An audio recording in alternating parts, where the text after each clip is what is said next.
What is up, chat? What is up, everyone? You already know what's tonight's game for today. I'm actually surprised I'm actually playing this. Look, this thing came out like what? How many years now? It's been like almost 7 years. Sheesh. Another game on stream. What's up, Eric Cartman? What's up, Brad? What is up, Mr. Death? What is up, Zemi? How y'all doing today? Here we got another game. Cosplay Convention Crisis. Never really thought I would play this one, but okay, I'm gonna give it a try. Got everything all set, so let's get started. Oh man, here we go. Custom achievement? I didn't know. I haven't even looked at that stuff at all, like the communities tabs. Like, I haven't really been seeing any of that stuff, to be honest. I haven't been checking it, to be honest with you, bro. I'll check it out later. Alright, here we go. Cosplay Convention Crisis contains themes that are adult in nature. Are you... Bruh, how you gonna ask me this question? Of course I am. The following game is a product of Midnight Heart Studios. The demo is not representative of the final game, is a preview build. Okay. Yeah, we get that. Actually, shoot. Let me go to options. Fine, alright, this should be fine. Just want to make sure that nothing comes up. Like, nothing like crazy comes up on the stream like that, you know. Alright. On Sunday, October 23rd, Jacob Kirby died at age 21. Very unfortunate. Kirby, man. Kirby died at 21 years old. The way he died would have been completely unpredictable just a few days prior. While in the middle of a massive dispute, a beam of focused light energy struck him in the heart. The heck? At the moment of contact, it blew a hole in one end and out the other. Jacob was dead in seconds. Damn, they just beamed my boy. They just beamed bro. Like bam, bam, bam, bam, bam, and he's dead. That is insane. His body crumpled like a house with its foundations pulled out. The last thing he would see was the sympathetic eyes of his killer staring down at him. Perhaps if Jacob Kirby had made different decisions in his life, he would have ended up in this situation. 31 custom achievements. What?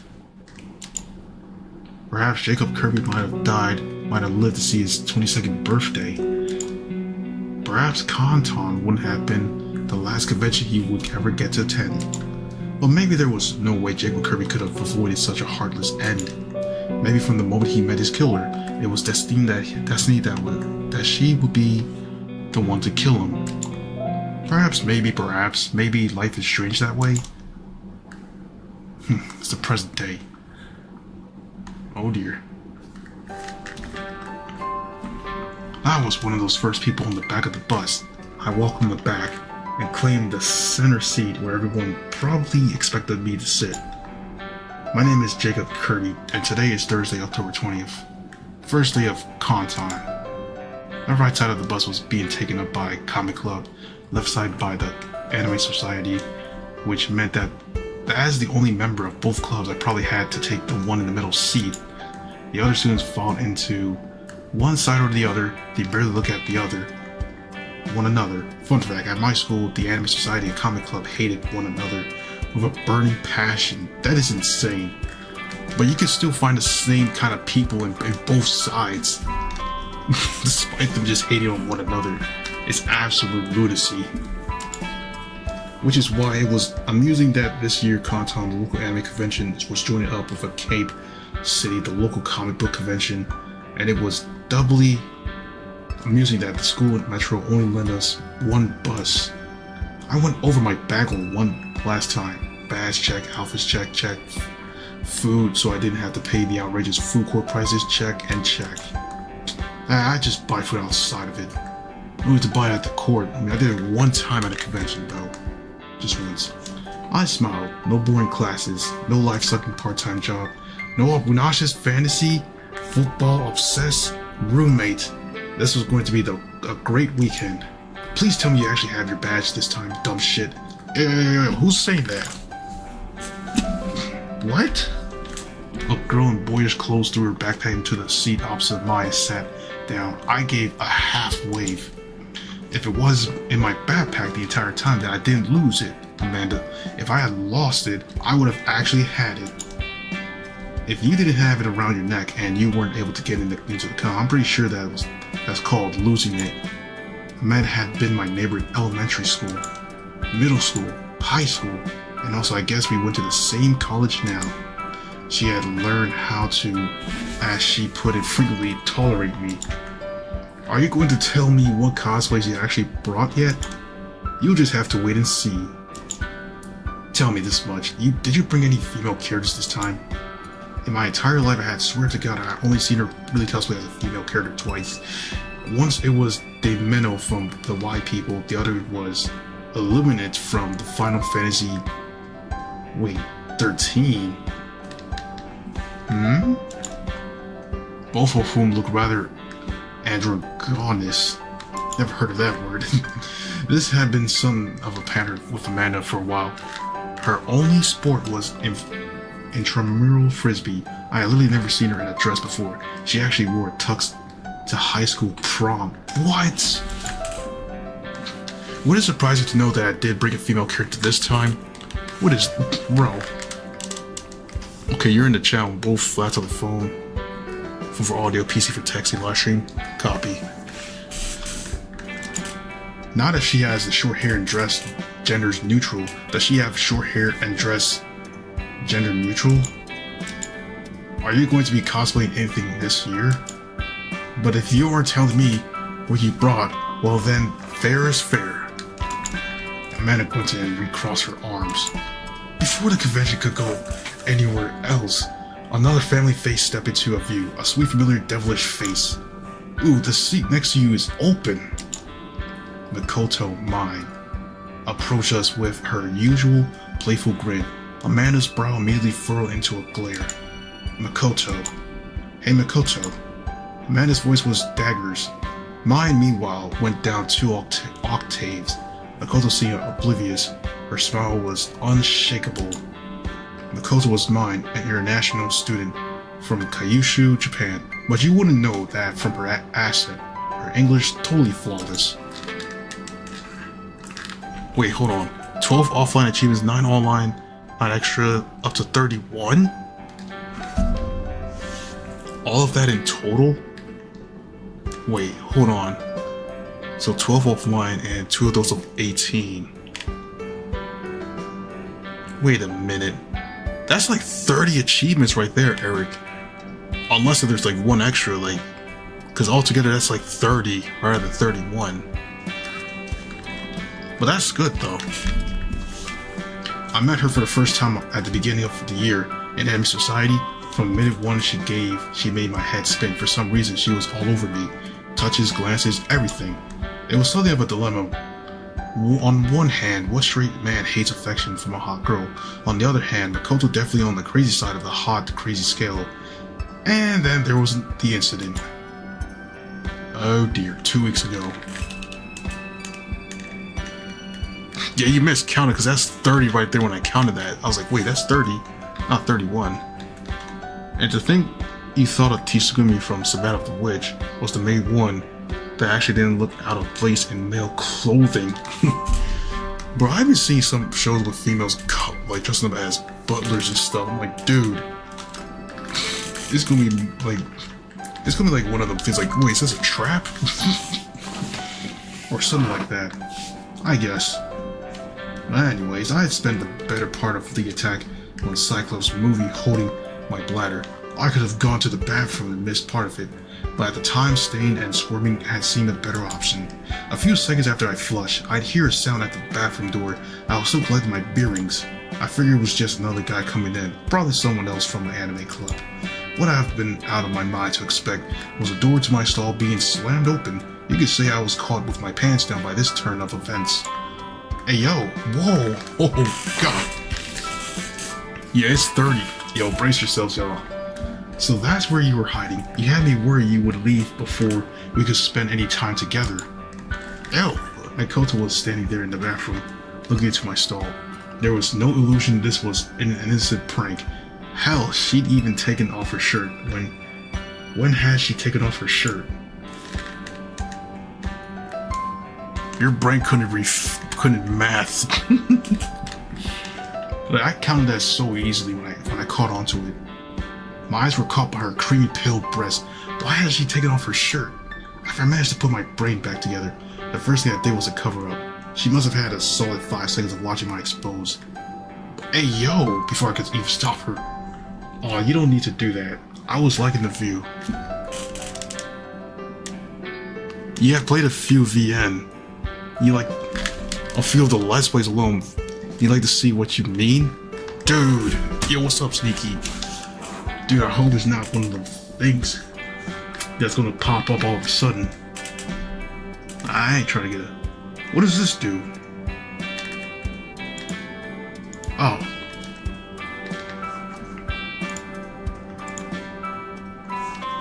Wait, she took a step forward. The gap between us was closing. Her eyes were hungry. It was something I've never quite seen in a woman before in my entire life. Just relax for a second, Jacob. I know you must be pretty confused right now, but if you just close your eyes, I can make you feel really good. Really good.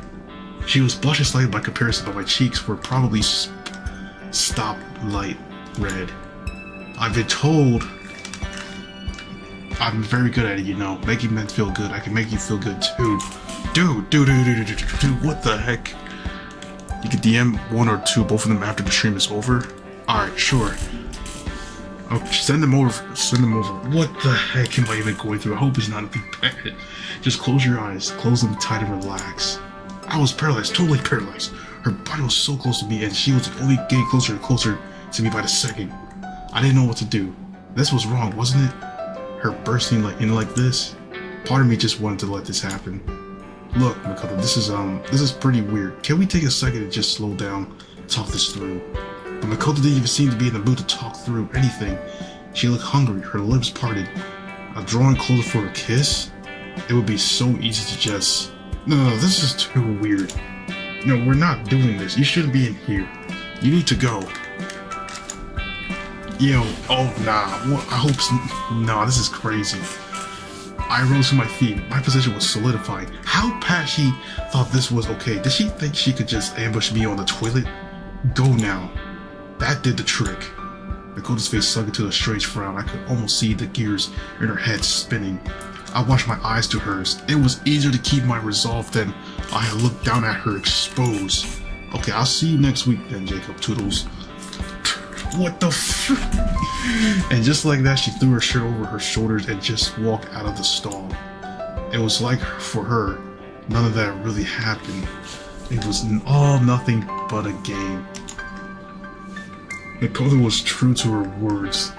She showed up next week at Anime Society, pretending that none of this had even happened. I suppose it was easy for me to try to pretend it didn't happen too. Oh my gosh, what the hell?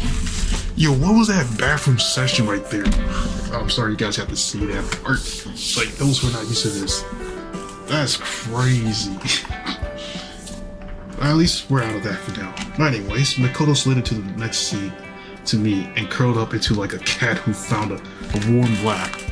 Oh, and she's grinning too. That was always a good sign. There are other open seats around. Don't you think you like one of your more anime club members? Makoto giggled. Amanda's glares didn't give her an inch. Why? I like the back of the bus and there's such a great company here. You're not good at taking a hint. Taking hints, are you? Amanda knew, of course. I told her practically an hour after it had even happened. At the time she implied that I should have tried to sue her for SA. She very strongly implied it. Well, I'm not sitting next to you, am I?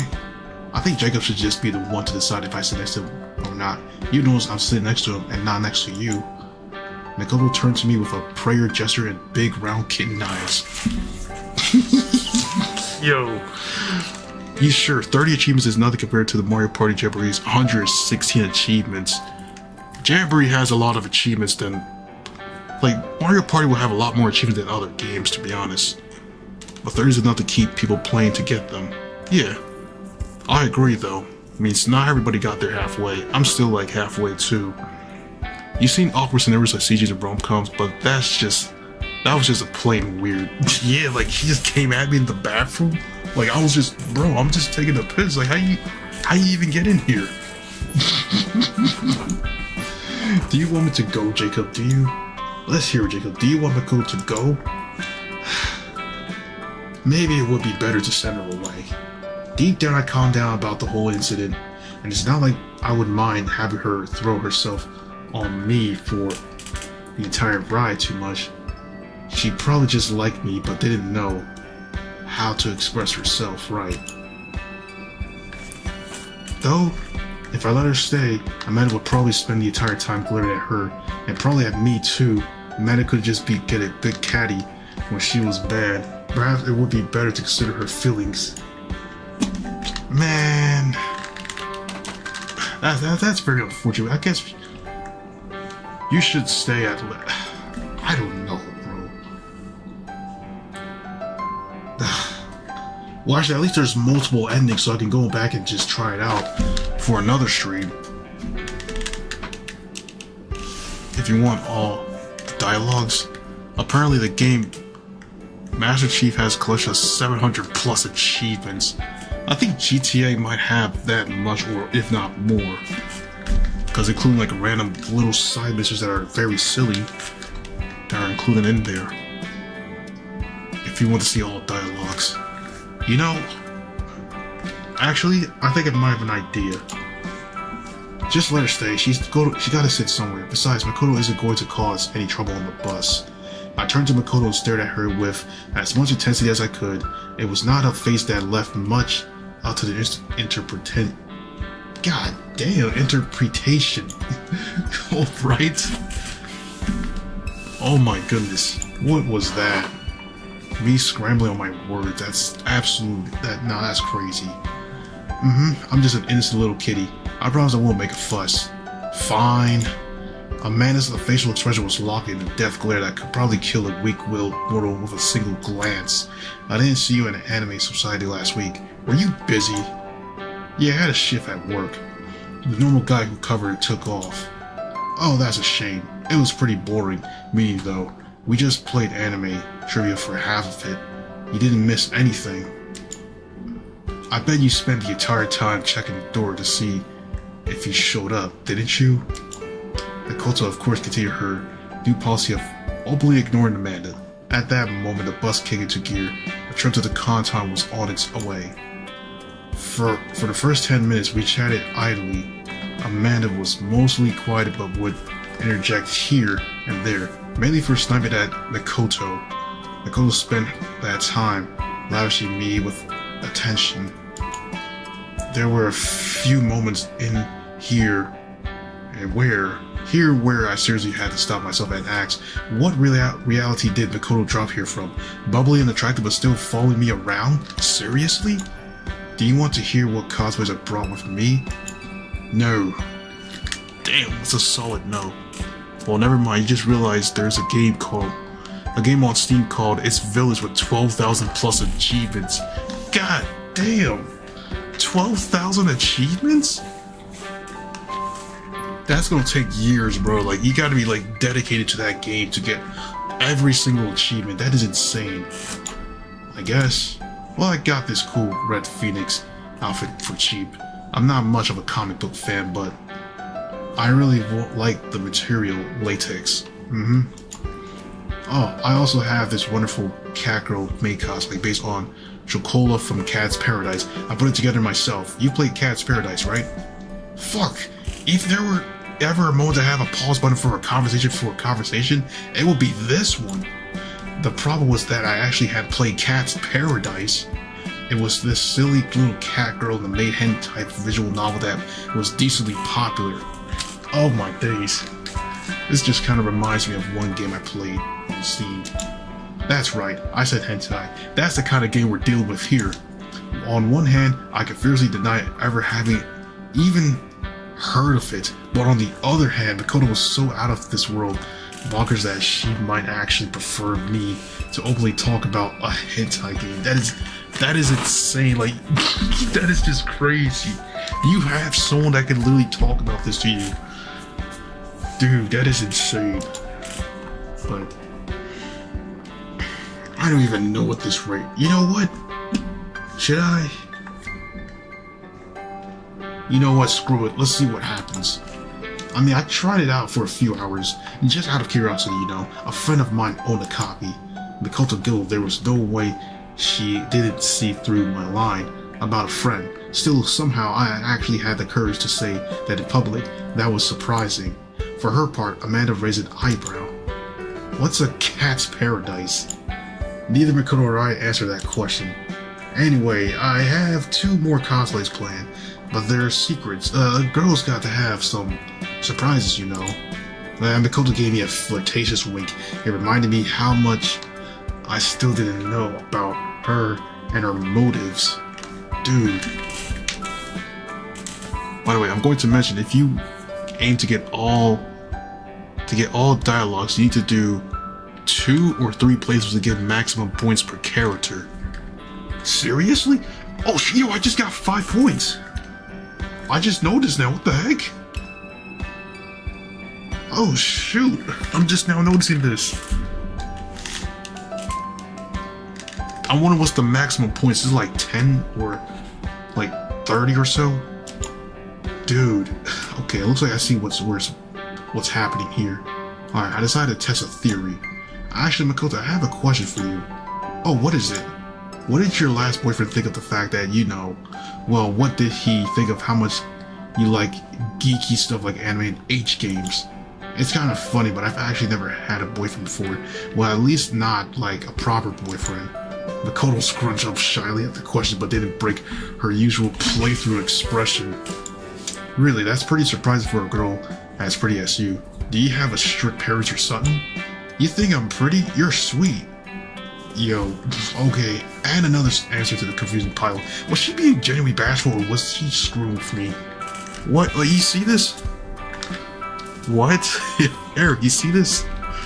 Like, was she really trying? It was nothing like that, though. Circumstances were just never right for me, is all up until the past few months or so. I was always too busy. The implications of up until the past few months didn't elude me.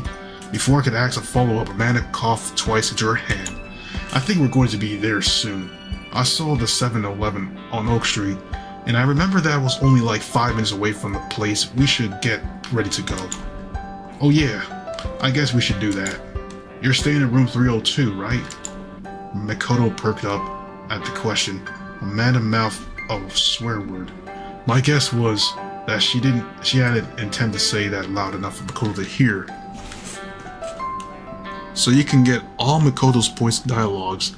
First, then Amanda, then third character. Not going to spoil that yet.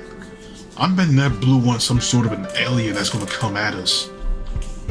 Or I don't know, someone else. It could be though, I'm betting. Probably from Area 51. But anyways, great.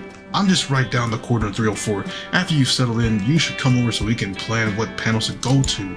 I nodded. The bus was pulling into the convention center. By this point, the Fox African decorations such as waterfalls and lion statues outside of the building dominated the rows and rows of gray parking lots. In truth, the convention center was more of a hotel than anything. A kitschy resort for families to their kids too. But the fact that it was attached to a sprawling side building made it an ideal site for a con of this size. I looked towards Makoto, realizing that she was practically tugging my sleeve. She didn't like being ignored, that for sure. Clearly I couldn't, or perhaps shouldn't, leave this bus without scheduling something with her as well. Do you know what you're going to be during the con? Makoto's face brightened. I don't know just yet. But I'm positive that we'll see each other around. We could always hit up the rave tonight. I tried to answer, but my voice caught in my throat. The image of her body dancing and swaying to the heavy music under the lights of glow sticks was, well, it was at least confusing, that was for sure. There was no time to answer anyway. A moment later, the bus rolled to a stop. Students started piling off eager to get to their room and plan their day. Makoto softly brushed their side against me as she stood Then she vanished into the crowd with one last flirtatious wink. Aw, man. Well, there she go. Think you're staring a bit much, Casanova. I'm not staring. If I wanted to stare, I would have back in the bathroom when she didn't have a shirt on. Maybe you should have. Then you wouldn't have had to drool over her in front of me. Oh, shut up. I was just trying to be polite. You know she doesn't have any friends. Amanda sighed. No matter how much she tried to stay annoyed, there was just no way she could keep a straight face. We were both too comfortable for lingering bitterness. Besides, there were bigger fish to fry. Amanda stood up, extending a hand to help me join her.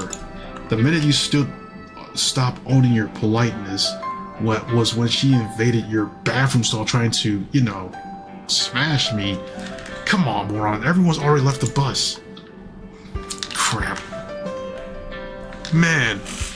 Like, literally, like, why'd she even come to the bathroom? Like, that's so random.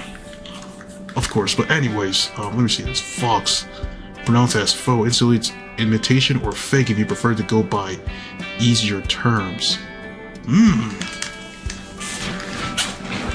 Actually, I didn't know that's what it actually means. By easier terms. By easier terms. Interesting. I didn't know that's what it would mean like that. Alright. Well, that's actually something good to know. Okay, but the first thing I did after getting to the convention center was to go up to my room. I was sharing it with two other people who I never met before, but were in comic club with me. Oh man, I'd rather have it to myself rather than share it with people. Neither of my roommates had shown up yet. Naturally, I used this golden opportunity to claim one of my beds for myself and begin unpacking. Thursday was normally a short day, but I did have a cosplay plan. As I got into my suit, my eyes were drawn to a unique feature of the room. Is that a portrait of a gorilla? Why is that even here? That's Harmony, bro. Look at him.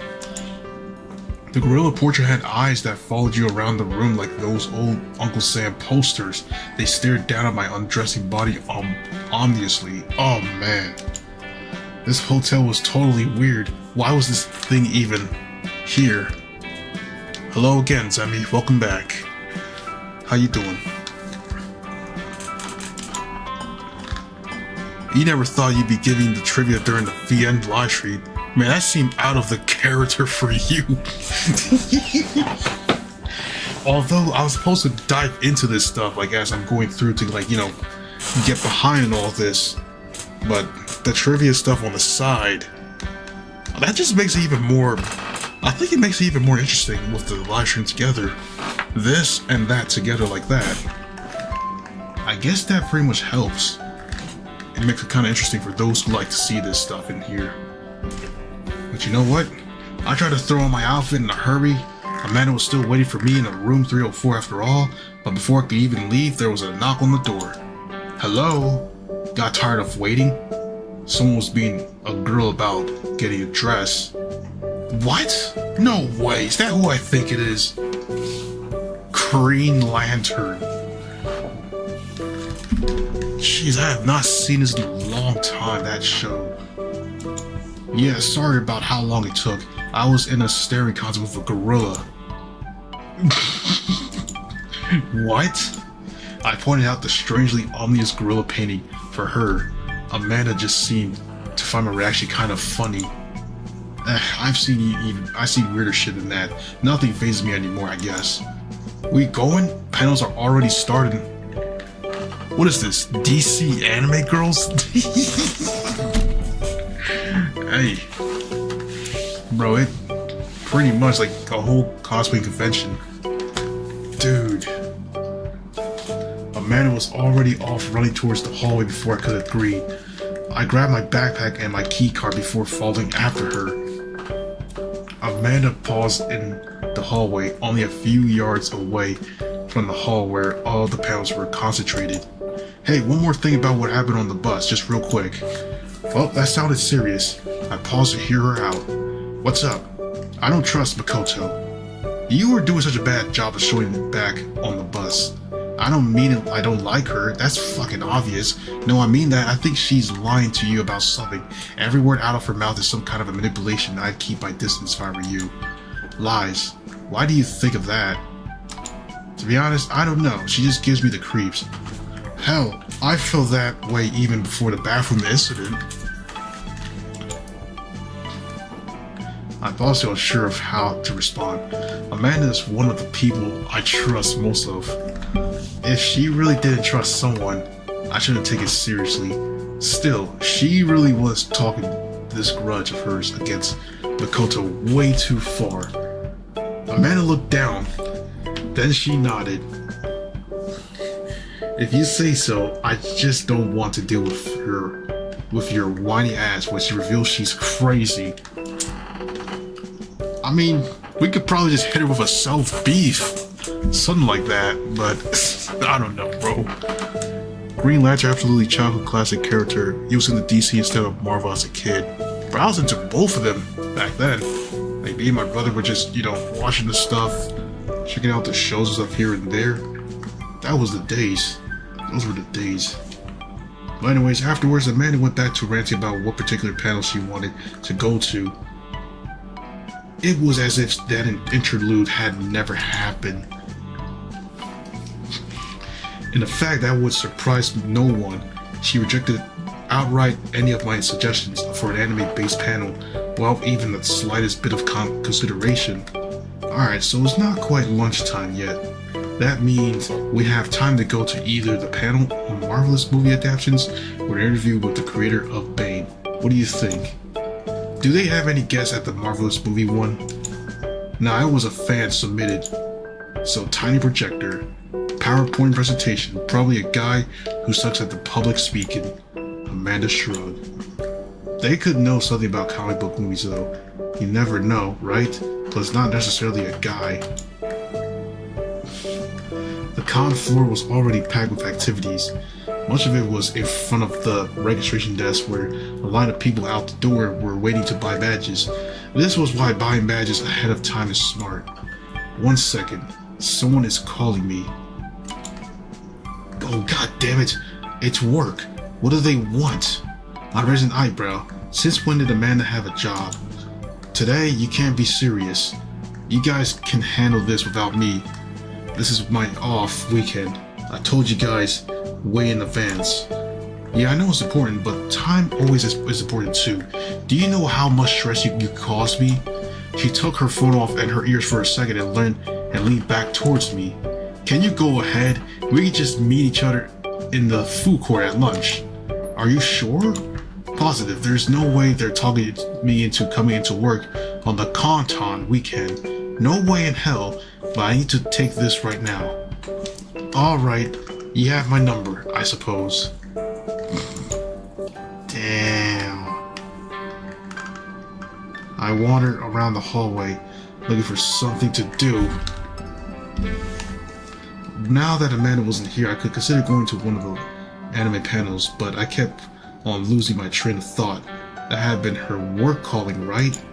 Amanda had relatively frequently absences and cancellations from social activities, at least over the past 2 years or so, but I didn't recall her once mentioning any kind of job.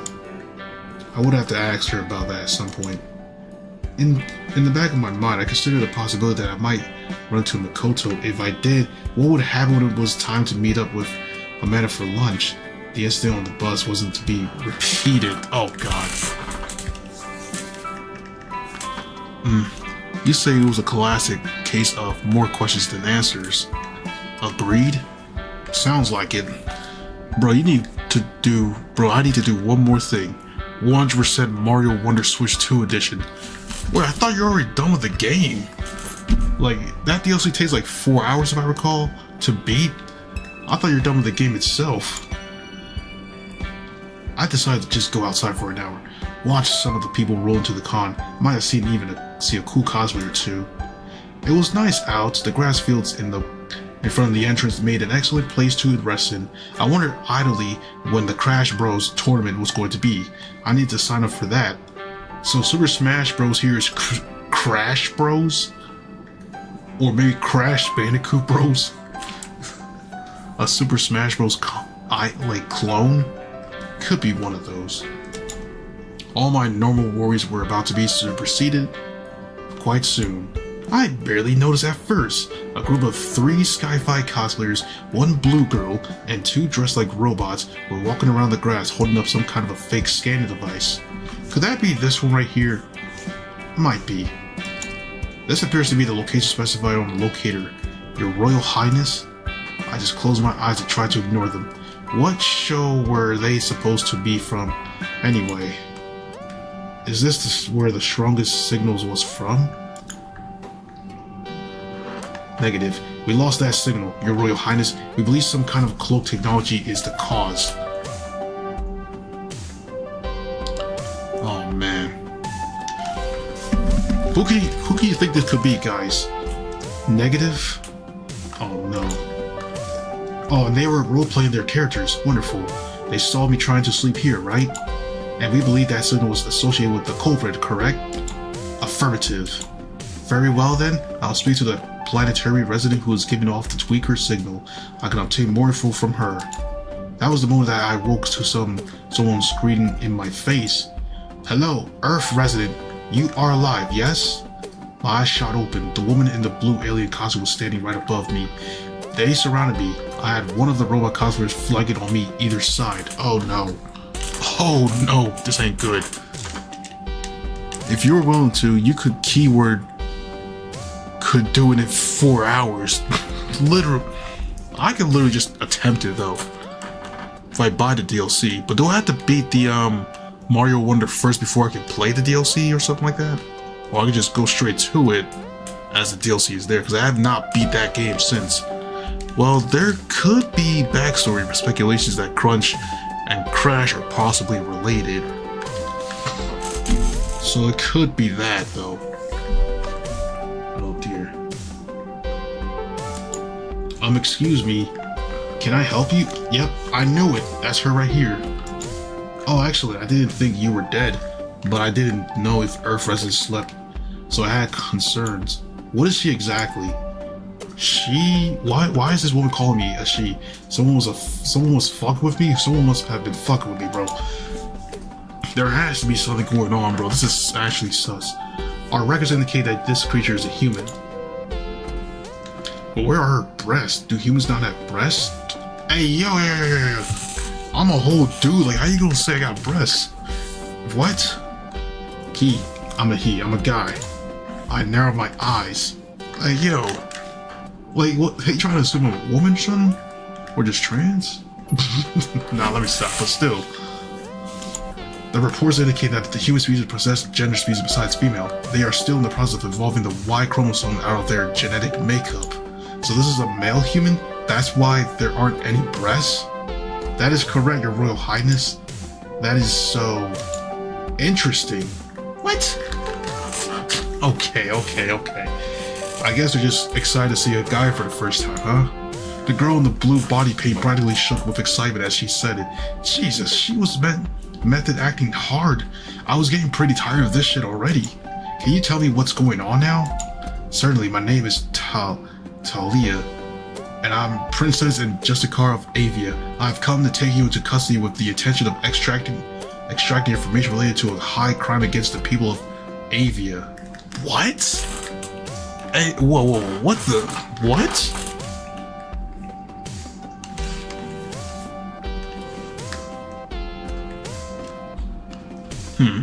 If you got the upgrade pack, all your progress is saved, and you'll be sent near not at the new area. What? No way that's what it is. If I were to, man, I myself am not into stuff like that. You're more into epilogue than prologue speculations. I'm more of the I feel like more of a prologue person as well, come to think of it. But that was just so random that she's literally just saying well, actually her name is Talia. That more kind of reminds me of like what? Why am I thinking of Tismalot, bro? That dude. Custody, huh? You guys are really cute with your character acting, but would you mind doing it with someone else? This isn't funny. I tried to push my way past them. only for one of the robot cosplayers to suddenly grab my wrist. Before I realize what's happened, my wrists are restrained behind my back by something cold and metal. Hey, what are you doing? Haha, my genoids weren't going to let you escape so easily. Come on now. We must transfer you back to the holding cells. What? However, the reason you're not near at all, you're not at the new areas because there has to be a way how you got here. What? Wait, you mean the fact that I'm halfway on the game itself and I gotta... Oh man. So that means I gotta get through most of those maps I'm betting somehow in order for me to just like get through it so I can get to Bellabelle Park or so. But still, this has officially stopped being funny. Get me out of these things right the fuck now. I turn around in time to see one of the robot's cosplayers open up. There wasn't a cosplayer inside. Well, that wasn't normal. It looked like it had some internal sensors or something that was scanning me with. It made a strange beeping noise. That sure didn't look like something that a cosplayer could make. This was the first time I seriously entertained the notion of that these weirdos might actually be aliens. Look, I swear I have no idea what's going on. Can we please take a second and talk at this out? Maybe remove whatever you put on my wrist? I cannot do this, Earthmale. The crimes I am investigating are among the most heinous in the history of my planet. You must be brought back for questions. I wiggle my hands. No luck. These weren't a pair of cheap handcuffs like you could get in a novelty shop in a mall. I wouldn't be able to escape from these without at least bolt cutters or a blowtorch. Do not struggle so much. I'm not trying to harm you, but my genoids restraining cuffs are designed to make escaping attempts quite painful. Please relax. I do not intend to harm you unless it becomes needed. That distinctly sounded like a threat. Despite my misgivings, I stopped struggling against the cuffs. Your Royal Highness, our scans have picked up a new signal with the same trace signature as the original signal inside of the building. Inside of the building? Is the cloaking device they were using down? Likely not. It suggests that the cloaking device was simply not powerful enough to hide the signal from a close radius scan. So that we could find her. Yes? Indeed. Excelsior. Dude. So basically, you kill this piranha plant, and then you go into a cave with a minecart. You take the minecart, then into a cutscene plays. Why does that sound like some Minecraft, some of the minecart section? You're welcome back, Sneaky. Bro, you have returned back to something crazy. Talia made a strange celebratory clicking sound. By this point, I was so confused I couldn't even process it. It was just one more mental indignity on top of the string of them that had been the last few minutes. We must move immediately. The dastardly thief shall not escape me again. Wait. What about me? What about one of us? Would need to leave you behind to escort the human male back to the ship. Your Royal Highness, my name is Jacob. Stop calling me the human male. To escort Jacob back to the ship. Talia scratched her head. Can we just escort this Jacob with us into the building? Yes, however, there is a risk that Jacob's compliance might free him. I rolled my eyes. I don't have any compliance. I wasn't involved in anything. This is BS. Talia paused. I paused too. A moment of silence passed between us before she arrived at an answer. Let us take her with us. Then it is quite likely she can at least aid us as a guide inside of the building. Before I could protest, the genoids reached down and dragged me to my feet. She picked me up into the air easily with a single hand. Okay, that also didn't seem like something a normal cosplayer could do. Onwards, my friendly justice. My justice demands it. Splatfest is in 2 weeks from now. I didn't put up the thing. Like, what team is everybody gonna be on? Dude, I forgot to do that, bro. I'm not gonna hold you. Cause I always usually do this, but now I'm just like, what, forgetting about it? Alright, let's take a note of this in the background. Right? Everybody take a note of this in the background. We have Monica from Doki Doki Literature Club in the game here. We have Harley Quinn in the background and possibly Joker right here. I'm not sure about these two. Well, these three right here. Maybe this could be like a female Iron Man, but I'm not totally sure. You're gonna be at the same team as me? Oh yeah, for Splatfest. That's Big Man's team, because he always wins the holiday Splatfest. I'm on Team Big Man, by the way. I'll make that announcement after stream for everybody to know for Splatoon. We're on Big Man's team, that's what I'm going for. The longer I was forced to walk with the bizarre trio, the more my fear and confusion turned back to annoyance. Talia was basically a 4-year-old. Wait, what? She would react to everything she saw by getting wide eyes, and pointing to it. The worst part, though, was that I couldn't escape. Every time I tried to move more than a few feet in any direction, one of the Genoids would pull me back. Like I'm a dog, that is crazy. God, they just pull me like a whole dog. Ugh. No one stopped to help me. To them, it must have looked like part of some cosplay. Thanks, Brad. So I just noticed them like as soon as the scene came up.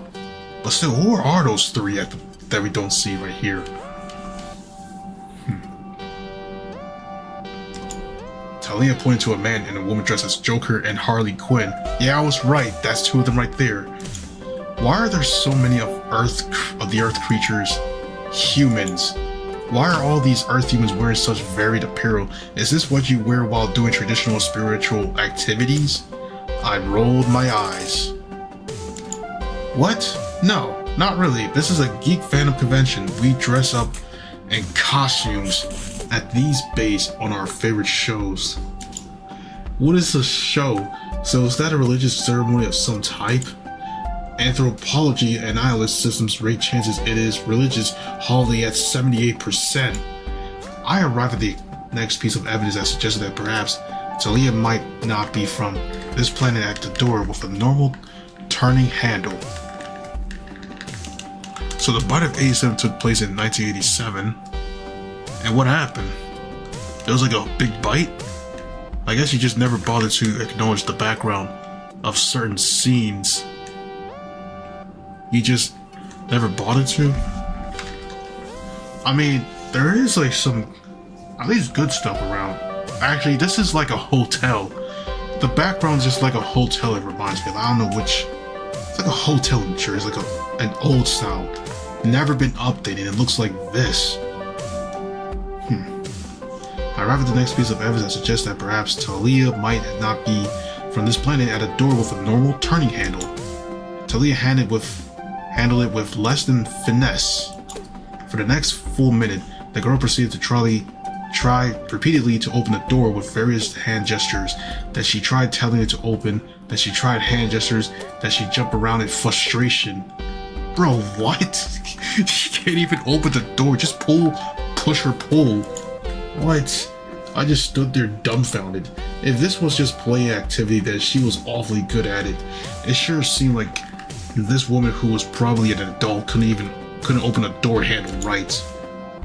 Do you need help with that? Maybe. I walked over and turned around so I could use my hands, and then she easily twisted open the doorknob. Incredible. You're really not from around here, aren't you? I squinted carefully. The more closely I look at her skin, the less it looked like the body paint. Indeed, I am unsure how you came to believe you were being deceived. After all, we had not attempted any disguises or infiltration tactics. Sheesh. So the four suspects were Freddy, Bonnie, Chica, and Foxy. Wait a minute, is this some Five Nights at Freddy reference? Talia leveled her head upwards and let loose a series of the strange clicking sound from earlier. Was this how her species showed up amusement? You're also kind of a dork, aren't you? My translator program does not even know what that means. For those who don't know what I'm talking about, yeah, he's talking about FNAF down there in the chat, y'all. That's Eric Cartman right there. Eric Cartman. Talia and I continue past the panel, always towards the entrance to both the game room and the dealer room. After a while, I tried to make another innocence plea. I was hoping that now that I was more convinced she was actually an alien and had established some rapport, I could get the bindings off. You've told me that someone stole something important from your planet. I assure you I had nothing to do with that. I never even left Earth. I don't know why your machine things keep on telling you it was my fault, but I've done nothing wrong. I want to prove it to you however I can. I am an adjudicator of Avia Jacob. If you are genuinely guiltless, then you will be treated mercifully, and I'm a defender of the truth and the law. What would I do if an innocent was hurt under my watch? You have not been the most cooperative prisoner thus far, but I like you well enough. I hope you're indeed telling the truth and I can release you when the situation is cleared up, without hurting you even more. Thanks? Well, that hadn't gotten the cuffs off, but her posture was much less threatening. Progress? Is it? Well, remember, your classic sci-fi dooring need a key card, or it's automatic doors. Oh yes. Just like the automatic doors where you just walk up and it just opens, like it has its own sensor that detects you and such. Guess your main? What is it? E-liter? No, pain brush. I can tell it's the brush. Use board, so you just feel like telling this thing a random topic. What are the chances we might see a Mario cosplayer here in this game? We passed by the dealer room without incident. That only left one major more hallway. Sounds squawk out of the robot's chest. Probably the scanners. Talia tense and I tense too. We turned the corner to the game room and then we ran into a familiar face. Mikoto? Oh, just show for a brief moment. Jacob? Thief. Wait, what was she is dressing as what? Flash. Huh, we got Flash. A female Flash. Alien Sci-Fi connection much? I wonder, what could it... This is just like some... The Doolies class? Dapple Doolies? Could that be what you're using? Because I tried Doolies like twice and I just went back to shooters like straight up without even bothering to go back to Doolies again, honestly.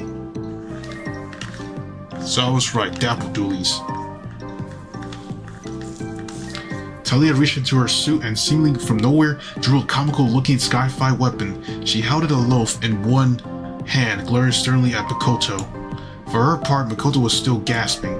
Return the treasure you stole from my people and surrender at once, you vile deviant. Do that and your cell will be comfortable. She leveled the gun towards Mikoto.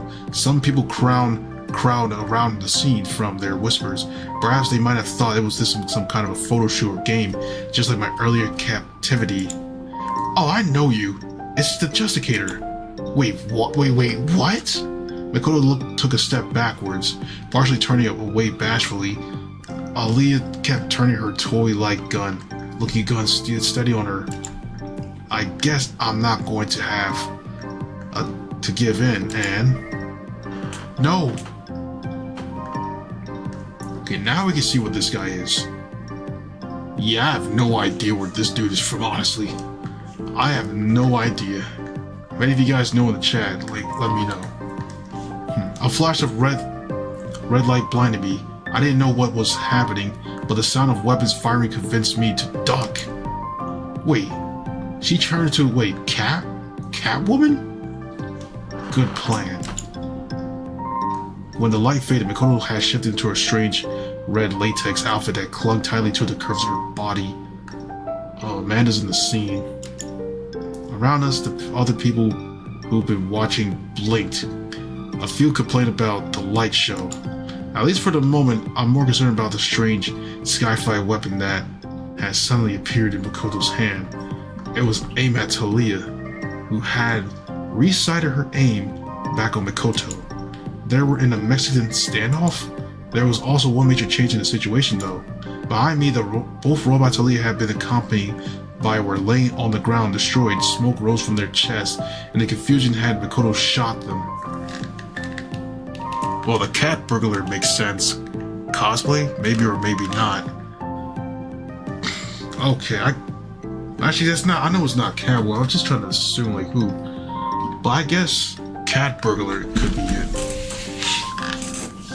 Oh man. On the upside, the moment they went down, the cuffs around my wrist clicked open. Perhaps because the robot they were connected to was destroyed.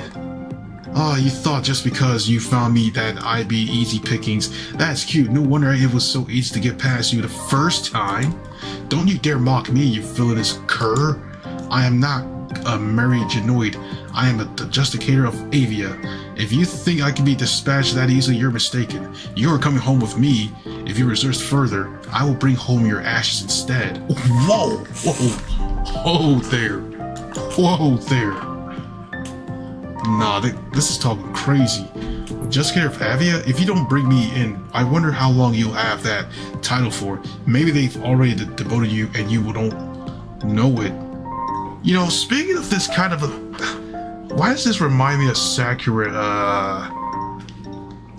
like, it's not Force, like Sakura Adventures, I think it's called?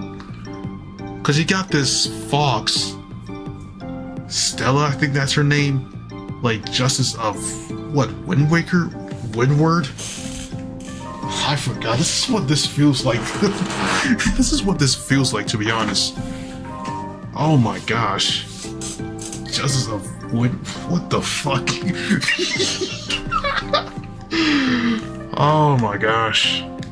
Oh my gosh. Fun fact, Area Cup is the hardest Splat Zone in Splatoon 3 tournament to win. Area Cup? Who'll be winning that kind of stuff? Looks real quick. Alright. Dude. This is what it feels. I'm just feeling this moments right now, bro. This is it right here. Straight up, like straight up. Interplanetary communication can be so woefully imprecise, you know. Talia spat on the side. I crawled near the down genoids. With some luck, maybe I could use for them for cover. Whatever was going on, I was nearly positive those guns were dangerous, you know. I told you to be silent. Talia fired a warning shot up in the air and then retrained her gun on Mikoto. Part of the ceiling burst away in a haze of blue light. A few people pointed and chattered, but most still seemed to think it was just a show. A few were even clapping. The dynamics is disturbed by the sound of running and someone pushing through the crowd. I looked towards the sound. The people in front were parted and a new rival entered the mix. Mikoto and Jacob? Amanda put her hands to her mouth in shock. I wigged my cuffed hands and groaned. Can someone help me? Please, over here, please. Help me over here, please. Like, we've been cuffed for a long time, bro. This damn heathen decided to cuff me. Before she could respond, Makoto gave me a wink and interjected. Give me just a second, babe. Talia turned back towards me, probably remembering my existence for the first time since the shooting had started. She looked like she'd been slapped. Ah, so you were a complice all along. You lied to me. You pretend not to be involved. Your sentence will be incredibly painful, Jacob. What? No, Mikoto, can you tell me what the fuck is going on? Probably not the absolute best time for explanations, sweetie. She was right, of course. A single distraction could give the other girl the advantage. Surprisingly, though, it was neither Talia nor Mikoto who made the next move to change the situation. It was Amanda. I cannot believe I'm doing this. She took the sidelong glance towards me. Of all people, was that fear in her guise? Amanda took a step forward and swung her arms in a dramatic circle. It almost looked like dancing. It might have been the weirdest thing I've seen all morning already. Amanda didn't even dance. Yeah, that game, Sakura Saki Adventure. Yeah, I did say Forest Girls, but it was Isaki Adventure I was trying to say. There you go. Thank you, Brad. Go look at the Discord, dear. You sent something wrong? Make it rain. Alright, I guess this is kind of like a pit stop here.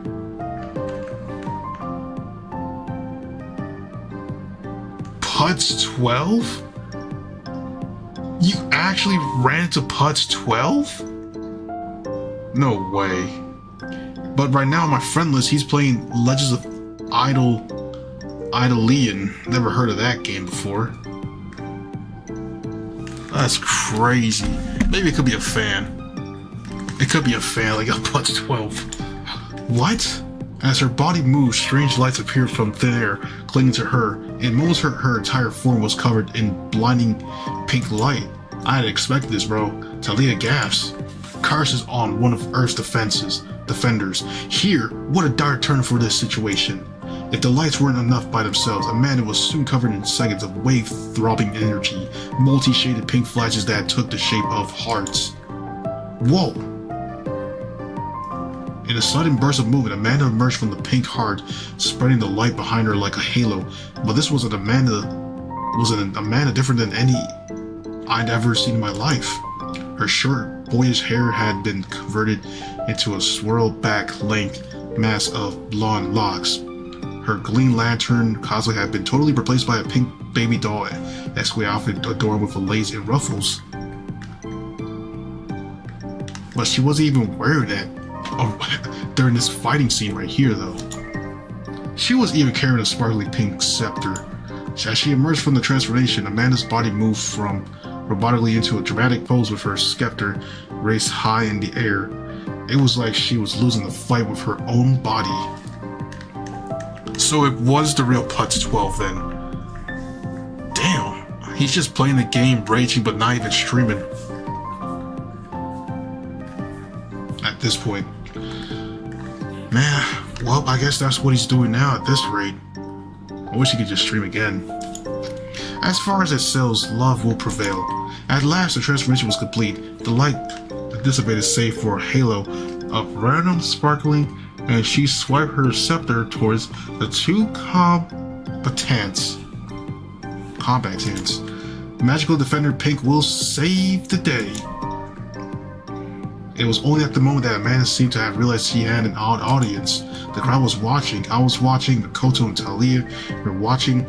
Her face burned into the brightest shade of red I had ever seen anyone's face reach in my entire life. Oh.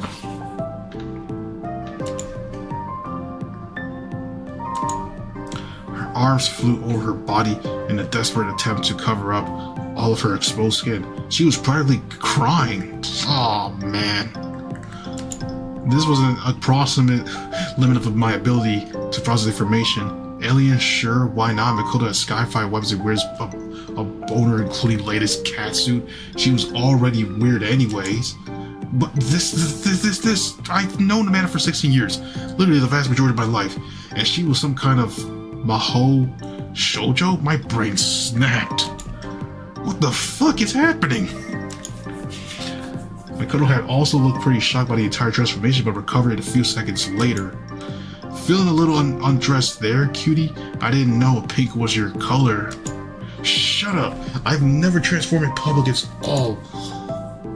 Talia turned and pointed her lasered weapon at Amanda. Dude. Look at her face. Wait, I don't know what the fuck to say about the chaos in the merry hallway. This is flat out awkward, like literally.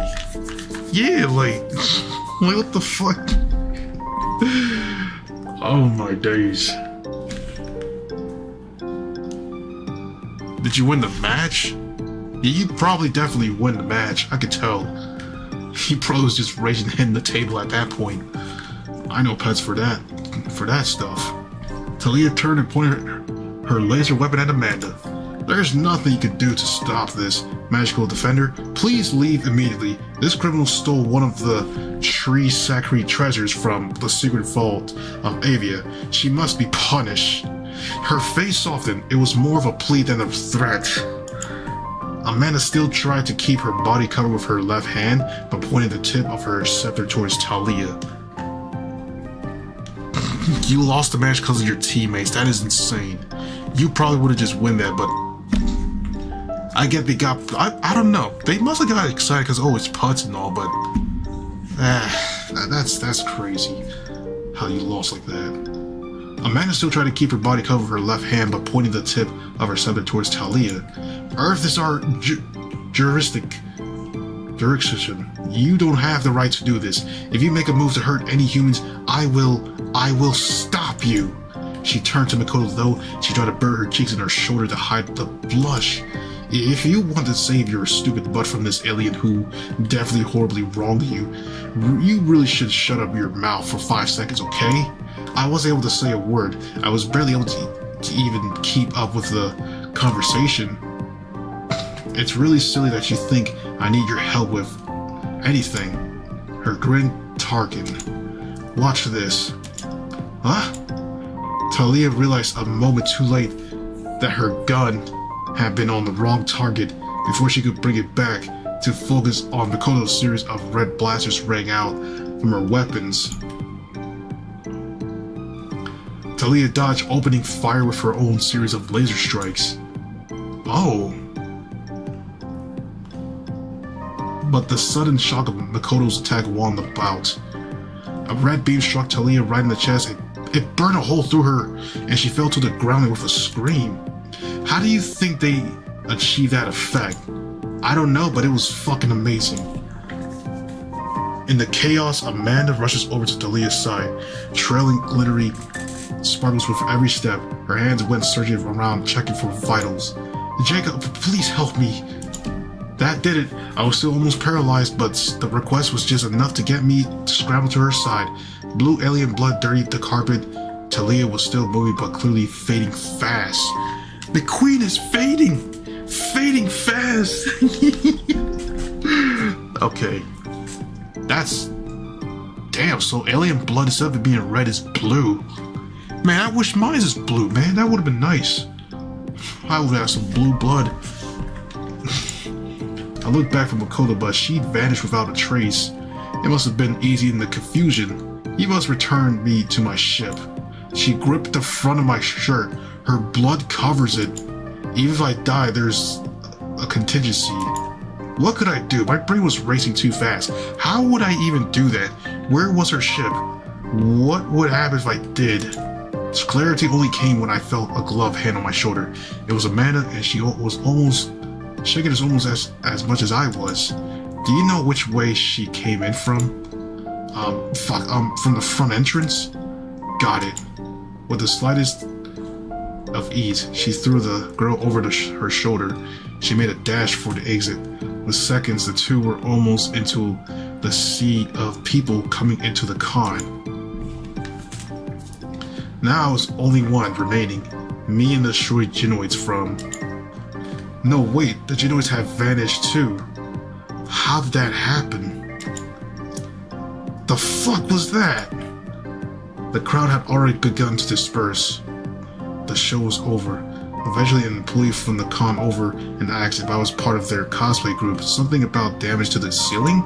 I was only able to stop stuttering long enough to deny it. Fucking fuck! Ah, the ceiling. I stumbled back to my room and threw my costume. Luckily no one else was around. The presence of my bag suggested my roommates had at least moved in already. I fell back on my bed. Talia, that girl, hadn't been human. Makoto, she knew Talia was the thief that Talia had been hunting. Now Talia was dead. And Amanda, where to even start with that one? The flashy transformation sequence, the magical costume change. The fact that was the tomboy queen was caught dead in public in an outfit that looked half like a negligee. I gazed at the painting on the wall. The gorilla gazed back down into me, staring mentally into my eyes. Yo, what's up with this gorilla? This gorilla's never gonna stop staring at me, dude. Like, bro it's just straight up menacingly at my face. Like, he's just staring down there deep. Yeah, fuck you too, gorilla painting. What the fuck? What the fuck did the gorilla even do? Oh my gosh. After that entire ordeal, I decided I was in desperate need of a nice and relaxing shower. Also, me and my cosplay were both covered in blood, so I needed to do something about that. When I got out, though, the most obvious thing I noticed was that there was now a letter sitting squared on my bed. Okay, odd. When I opened it, I found a note addressing to me in the squiggly handwriting. Dear beloved Jacob, I am deeply sorry that you had to be entangled in all those shenanigans downstairs. Though this does speed up my timetables, I did plan to tell you all about myself in time. I do not want you to think less of me for what happened. What I want at least is of all is for you to decide you don't want anything to do with me. So regardless of when you read this, I want you to know I'm free to talk to you. If you go to the food court, you'll find me. Don't worry, I'll know if you're heading in that direction. Love, Makoto. Bruh. What? Yo, what's up, the Rise? Like, yo. I guess we're in for an intergalactic standoff instead of a Mexican standoff right now. Bro, facts. Like, we were all just, like, fighting, like, intergalactically rather than Mexican standoff. I want the Mexican standoff, bro. Like, man. Welcome to the Stream to Rising again. I gritted my teeth as I finished the letter. Fucking Makoto! But before he even considered if I wanted to visit with her, I look over to my phone and noticed that I received a few texts while I was in the shower. Hey Jacob, I know that was probably a lot for you all at once. I know for a fact that I'm not happy with the way that turned out. I wanted to tell you in the better circumstances. If you want to talk, you can come and visit down on the panel floor. I'm in the Superheroes as Metaphors panel in Wing C. Every hour or so, I'll stop by the room just in case you don't get this for a while. I clutched the letter in one hand and my phone in the other. On one hand, holy shit, Amanda was a magical girl? What the hell? On the other hand, Makoto robbed a bunch of aliens and just shot Talia? What the hell? Clearly I need to talk with one of them if I wanted answers, but which of the two should I talk to was the question. Actually, let's go for Amanda. There we go, now it's even. Asuka? What? I'm not sure what game is this one. I could have sworn I saw it once and that's it. And you got flashback there. You got Asuka looking at Monica. Yo, imagine if both of them went up at each other and then something happens. Yo, what am I even thinking right now, bro? This is crazy. Oh my days. You arrive at the spot specified in Amanda's text after a little bit of crowd dodging. I was almost held up because of an entire pack of dead-shoot cosplayers roaming down the hallway playing practical jokes. Amanda was not hard to spot. She was waiting right by the door. So, I raised my eyebrow. Remember what your disclosure was if you want every piece of dialogue. I'm trying to remember and see what it could be. You know what? I'll try to see how far I get. If I get something different, then I can still go and get the other routes after. I raised my eyebrow. Where were you going to tell me you were a magical girl? I prefer the term superhero. Whatever, the point is, what the fuck was that? Aren't you going to ask how Talia is first? I grit my teeth. Alright, she did have a good point. I did want to know that. That didn't mean I was going to let her conversational dodging off the hook. Fine. How is she? She's alright. I brought her to her ship, and the weird little robots she had around stuck her in some vats. She'll make a full recovery in a matter of days. I sighed softly. Well, that's a relief. That still doesn't answer my question, though. How did you get the power to go all the pink and shoot lasers in the Skippy outfit? Stop dodging. I'm not dodging. She glanced away from me, not meeting my eyes. Always the body language of someone being totally honest. So I took a page from her own playbook. I glared at her with my arm crossed until she would give in and tell me what promise to reveal. Fine, fuck, I'll tell you. She's angry. It was about 2 years ago. I was still doing the thing where I was a counselor for a summer camp. I remember that was Wixos, Woods or something. Anyway, one night I heard a loud noise and went out to investigate. 4 other counselors must have heard it too, because we all wound up in the middle of the woods staring at an alien spaceship.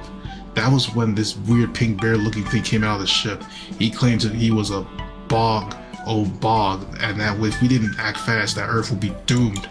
I held up my hand so she paused for a second. That was already a lot to take in if I hadn't already seen her go full Madoka Magica. I never have believed it.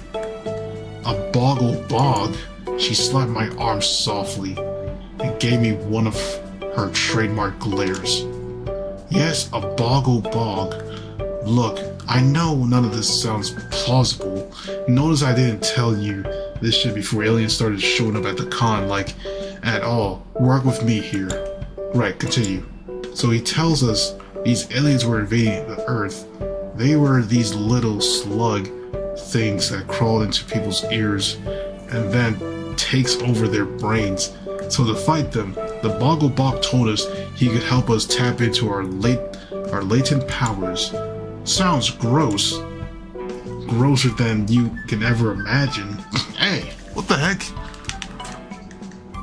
Focusing on one character at a time, it makes it much easier. That's assuming you want 100% rather than just a single playthrough. Ah, shucks. Damn. It's like you can read my mind about this stuff, how far I go with this game. I'm not gonna lie. It's like I try to make it even, because whenever I see a point system, I gotta like, yo, let me just make it even. I gotta split the difference. But I think I could have done that. Maybe I could just do it on the next stream if I get like something else. I want to see what this was gonna take me to. Anyway, so the Bogglebog had us drink this weird stuff, right? Then suddenly there was a flash of light, and all 5 of us were. She turned away, blushing softly. It had all been too frantic for me to really get a great mental snapshot, but I was distinctly thinking about the skimpy girl outfit I'd seen her in before. Well, you saw. Since then, we've been fighting at least one alien incursion a month. We destroyed the slug things, but then there was another invader, and another. It's insane. For the moment, I decided that it would perhaps be better if I didn't ask about the, apparent fact that aliens have invaded the planet monthly. Put a pin in that one. So, why did you never tell me about all this before? Are you kidding me? Do you think I've ever willing show anyone that thing if Earth itself didn't literally depend on it? I would never ever transform superpowers. Or no. I have to suppress a laugh if only to avoid getting a punch to the arm. It isn't your normal style. I'll give you that. Do you know what's worse? What's the worst part? Every time I transform, I have to deal with these compulsions to act. I don't know how to call it. I shrugged. Magical, girlish? I talk stupid and make all these dumb poses, and the longer I'm in the magical defender pink mode, the stronger the effect is. I was transformed for 2 days straight, and one time, I was even thinking flowery BS by the end of it. In my own head, it's maddening.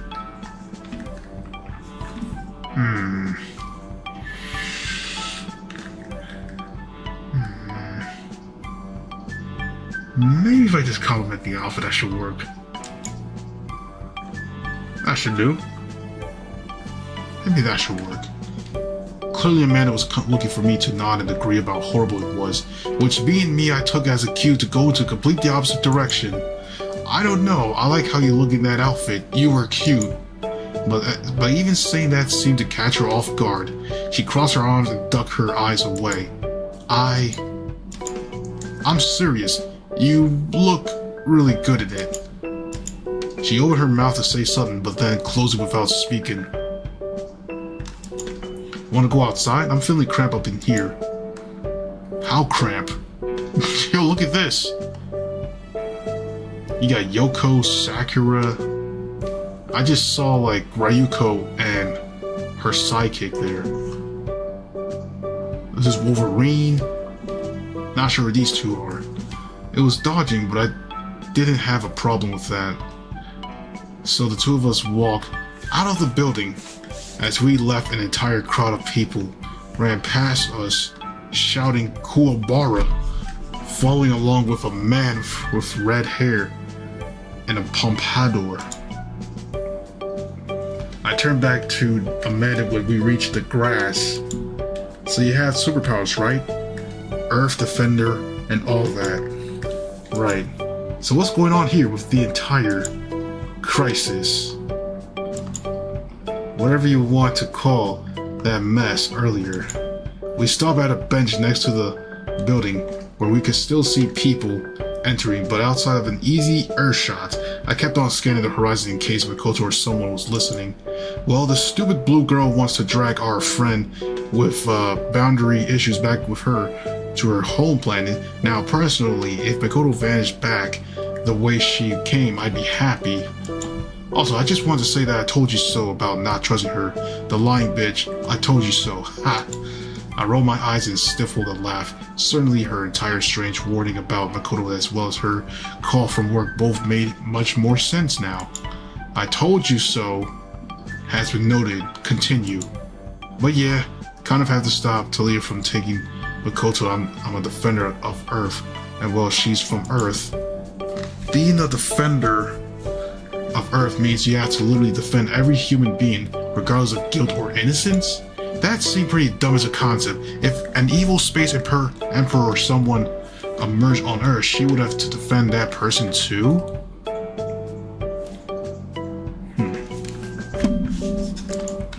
Look, it's stupid, alright?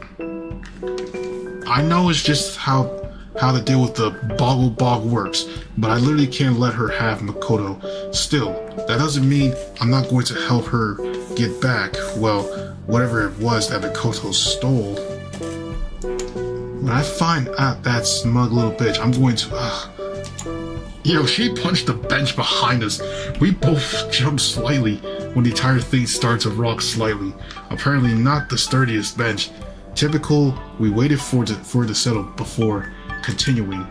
Even thinking about it, it makes me mad. This was a Kanton weekend. My Kanton weekend, damn it. Now I have to deal with this shit. You can always call in backup. Aren't there 4 more of you? Probably in blue, green, red, and yellow. Maybe orange if one of them was a blonde, I suppose. What is this, a Power Rangers reference? What the heck? If I did that, they'd never be okay with solving a crisis. Well, I understood. Around nearby having fun. I'd get dragged into a crisis mode 24/7. I just want to enjoy myself as much as I can here without all this nonsense. Alright? I can handle this myself and still get at least a few panels in. Alright, I get you. We sat on the bench talking for a little while. Somehow, we even managed to focus the topic on the con itself for a moment. I imagine that me doing exactly what I came here to do. Alright, I have a request. I'd like to see you transform again. Amanda rolled her eyes. Of course you would. Can you really blame me? I've never seen anything that incredible in my life. Even the whole Alien vs. Makoto fight from before wasn't as incredible. Yeah, it's annoying, but it's cool. It's like all this shit from the movies and anime I've read come to life. Like straight up. Amanda shoved my shoulder playfully. I get a sense it might be possible if I push a bit more. Well, that she did genuinely consider it a hassle, huh? Would that really be an asshole?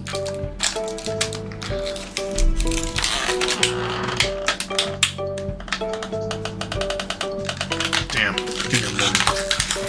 Freaking water bottle. Actually, you know what? I'll pass.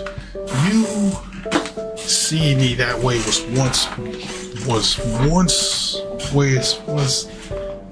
once mortified enough. I'm surprised Jacob isn't sighing deep enough for a cartoon logic to happen. I mean, he should. For something like this, somebody would definitely sigh, to be honest, but I guess he's different. But still, Yoko? That's literally a dude, that's gotta be a dude, bro. Like, straight up.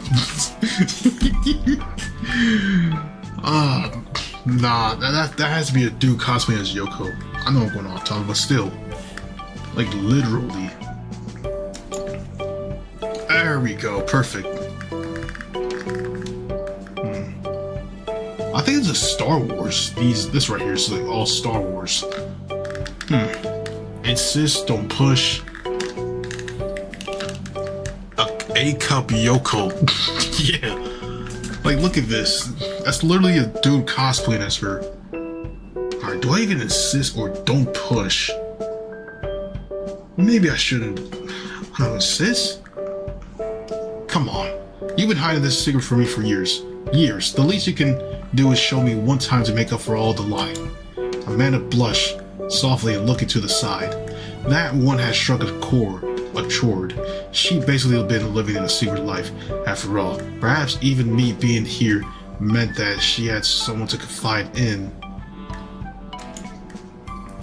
Though that did essentially make me a side cast member in her story. The Lois Lane or Sutton, a dangerous position to be in. Fine, just this once. You don't get to go asking me for transferring as a party trick, okay? I'm serious. It's really fucking embarrassing. Hand to God. There was a moment of hesitation on her face. Perhaps she wasn't going to do it, but then she rose from her spot on the bench. Silently, I did a mental fist bump. Fine, stand back. Oh boy. Chord as in music chord. She got a victory royale? W sneaky. I almost got one the other day on stream, man. Like, for squads. Man, Fortnite is such a pain these days. I swear. Alright, she took care of positioning herself farther away from prying eyes. There was this crevice in the side of the building where you'd only be able to see a certain angle. Then she placed a hand to her face, and it began. The heart sparkles, all of it, in a hell of pink light. The normal tomboyish Amanda was gone, and standing in her place was her pink and perpetually blushing alter ego. And as far as it sails, love will prevail. Amanda stood in place, trying to cover her breast with her arms. I just stood there, a jaw agape, my eyes scanned all of that exposed skin. I probably should have, tried to hide it, but the sight of it was shocking.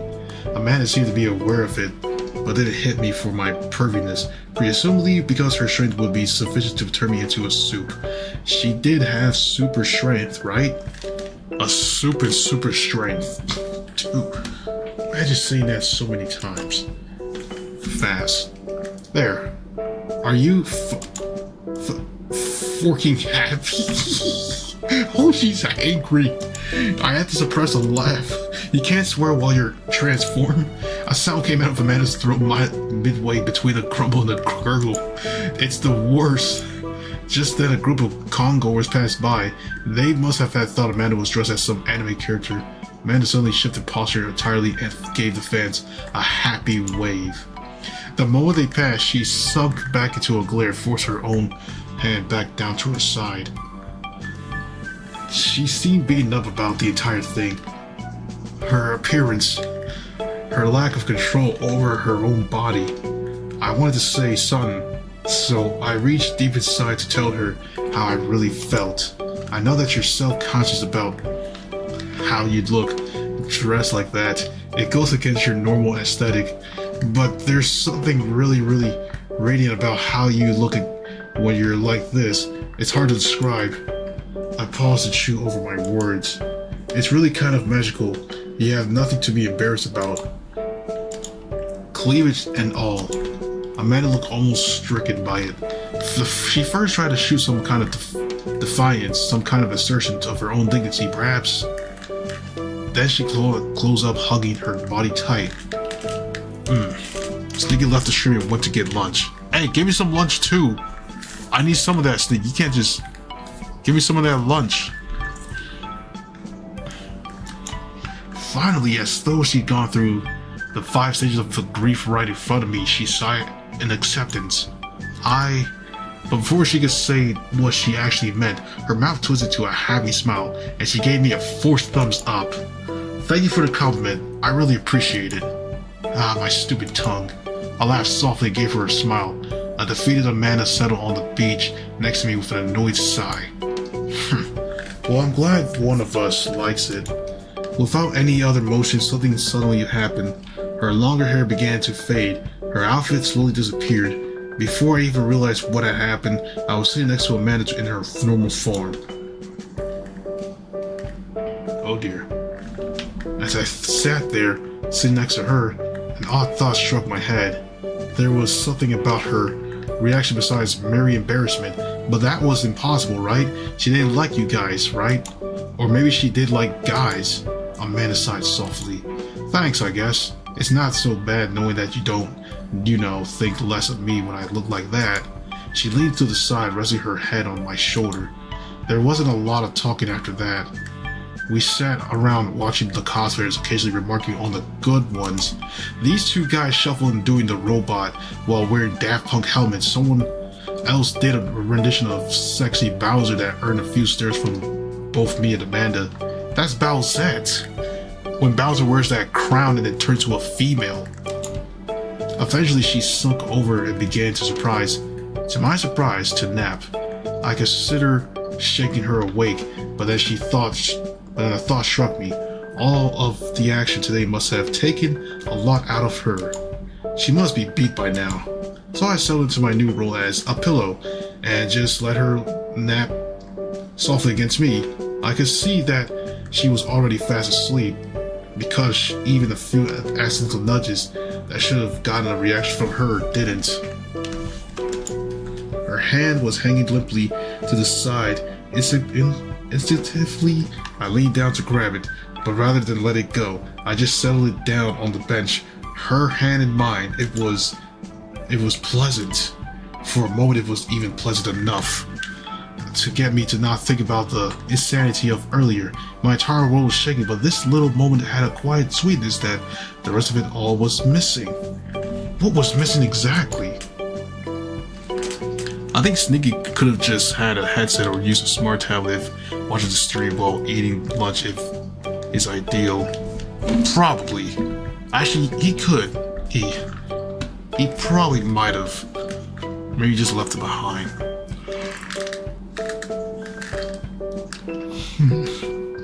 I wonder as well. You know what? Let's see this. Even still, there were still questions running through my mind. Amanda even and her transformation, Mikoto and her nonsense, Talia and her fate, but even something more mundane. Just how attracted was I to Amanda? She was sitting there with her hands in mine and her head so close to my lap I could see her lips and I wanted to kiss them. Not to mention the struggle it was not to engage with other parts of her body. My heart beat fast, my palm was sweaty, which is of course the moment that Amanda's eyes fluttered open. I hurriedly turned my head away, pretending that I hadn't been looking at her, which only earned a soft giggle from her. I laughed back. This wasn't so bad. Man, look at them again. Well, they disappeared. Darn.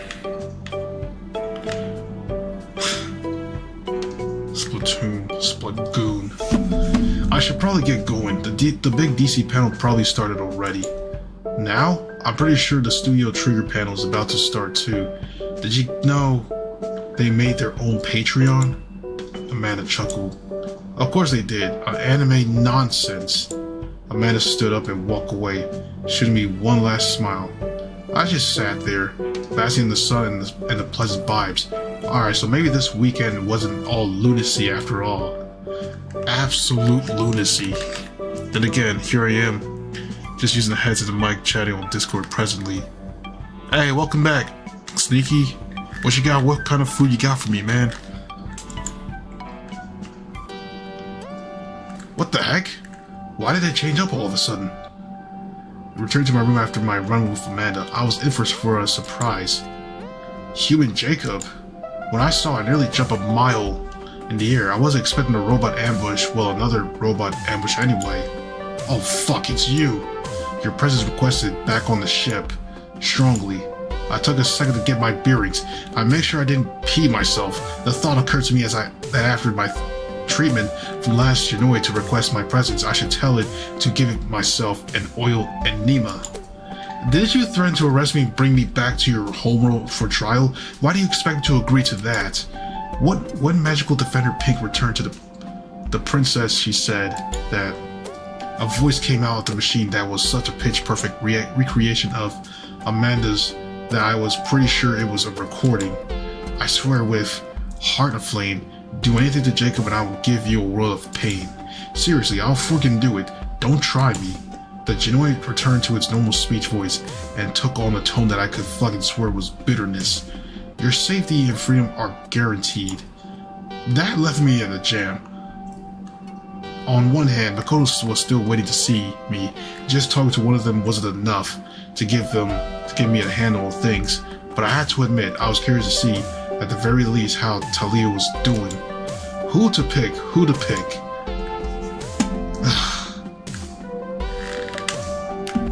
Wait, what she got? Salmon fried rice? Oh man. Well, that better be good. I just hope it'll be good. Actually, give me a moment, chat.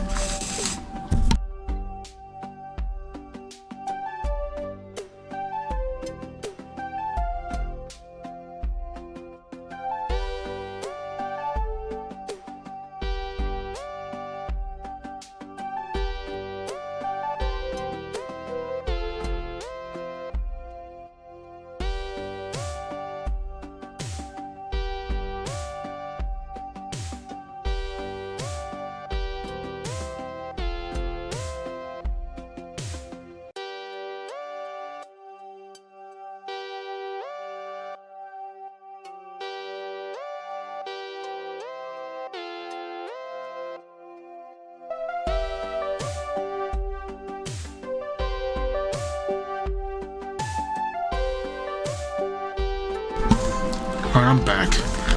Just something I had to do. Between the two of this, I don't know. Because if I click Makoto, she gets like an extra number. Or Talia, that's for all of them? Am I coming to your house? Wait, what? Leave for some reason. I was going to do a lot of Sama runs. Copy, Bradley. Alright. This might be a run for my money. Mr. Death, yo, why you, this dude's calling my tree blood, bro. Alright, bro. No, you don't have to spam, but, whatchamacallit. Yeah, I'm in the tunnel right there, just run. But, I'm not trying to figure out Talia or Makoto with this one, because if I do Makoto, sure is that extra, but... Nah. I don't trust going back to these robots, so I'm gonna go Makoto. And she gets a 10. That's going to be a no from me. This is not meant to be a choice. You will be joining me. I paused to chew on my lips. It was insisting that I come to visit the ship, yet it wasn't dragging me by force. Perhaps I did have some leverage here after all. Actually, in fact... Hold on. What if I... Damn, Sneaky! That's crazy. Fine, I'll go with you. Should I assume that Talia is still alive? Before I could even so much, as I finished the sentence, the Genoid's arm shot out and grabbed my wrist. The moment it did, everything went into darkness. It was like I was both alive and dead at the exact same time. Gone. Ah! What the fuck was that? I look around blankly rapidly, some ability to see my surroundings coming back, but more I could see, more confused I became. For starters, I definitely wasn't in my room anymore. I was standing in a large hangar bay. The whole room was made from materials I'd never seen before. Smooth like plastic, but hard like metal. I put my hand on the ground and it felt like the surface of a polished stone. Genoids stream about working on various maintenance tasks. They move into backups up to 5, scrubbing the walls and desks. Just how many of them were there? Still, basic interference said that this had to be her ship. That was the phase transporter. To further answer your query, Her Majesty the Royal Highness is not deceased. Right, phase transporter, right. I scratched my head. That explained why the pair of Genoids that Makoto had shish's kebab before I had vanished. Mr. Death, you can talk now. Why did you use the teleporting thing on her before when she was dying? The phase transporter must be a key to a genoid human. The genoid units had already been extracted before she was shot, and we could not retrieve her without direct contact. Should you be telling me all of this? Yeah, how could the AI talk to you? They were being awfully flippant about giving me all of this potentially useful information, especially since they had been trying to arrest me less than 12 hours ago. Calculating. Jacob's threat level 0.1%. Yes, 0.1. Well, that seemed a little low. What if I tell Makoto? What is a Makoto? A second genoid chimed in. Calculations indicate an 80% chance that Makoto is a type of food. What? A food? How? What? What? No. Well, where did you even come up with that? Whoever must have programmed the logical deduction programs on these things probably deserve to be put on trial. Seriously though, where is Talia? And the jolly music plays because I'm back. Hey, welcome back, bro. Welcome in. I have no idea, Sneaky. Right over here. The genoid directed me through a large circular doorway. The hatch made from the same smooth but durable material hissed on. What is that?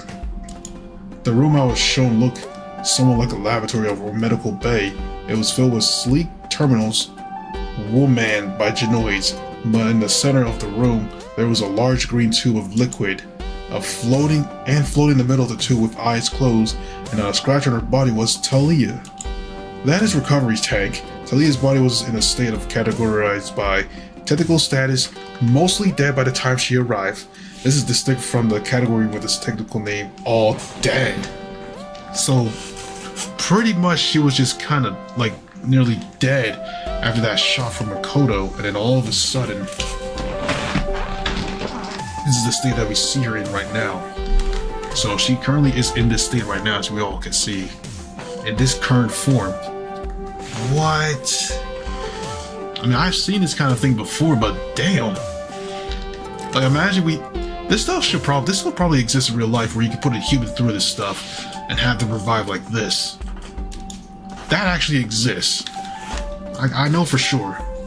Rather than trying to heal the damaged body, it instead bombards it with a temporal rays and controlled environment to ensure that it functions as though it were never damaged. In layman's terms, clinging to life, but not dead yet. She's still holding on out there. As a result, the healing pods were able to function effectively on her. She will be fully recovered in a matter of hours. Please wait outside in the meantime. I had to struggle to not walk. There was almost something serene about the way that she looked, floating in a tank. You can heal people that fast? It is a standard technology, human male.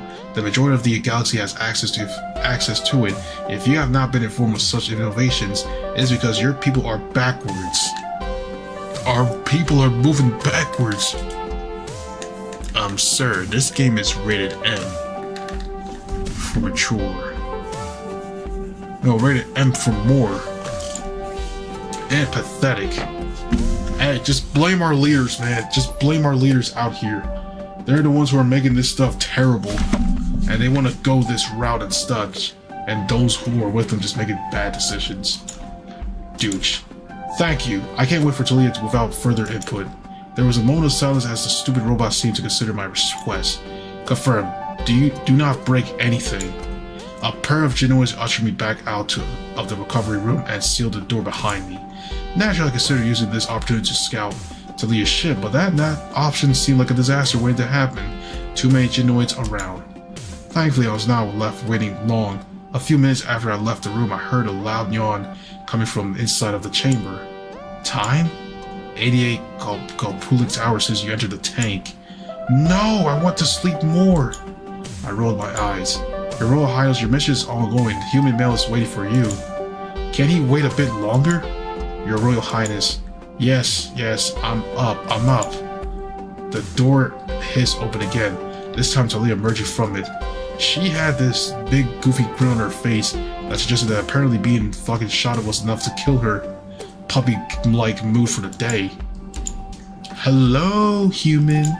Talia walked over and squished me with a breath robbingly hard hug. Talia was shockingly strong when she broke the hug. I coughed twice to catch my breath. You're awfully excited to see me. I thought that was a liar. That was before I knew you were friends with a mythical defender, Jacob.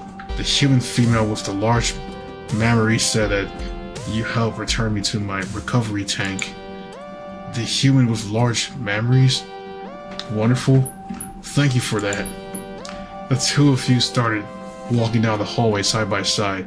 Talia put her hands on her head as she walked and stepped mostly by kicking her feet forward. Every so often she interrupted me with a yawn.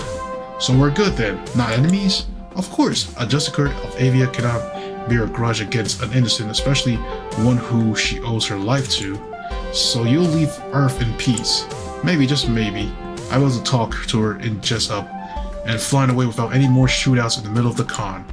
Haha, you're funny male. Human male. Of course not. I still must find the thief and bring her to justice. The last time you tried to do, you died. Talia's expression didn't seem to change at all. Clearly she recognized the importance of what had happened. She did credit me for saving her life after all, but she seemed entirely unconcerned about going for another round against Mikoto. The next time I won't. She took one of my people's most precious treasures. It must be returned, and she must pay the price. What did she even take anyway? Perhaps I've seen her with it and can tell you where it is.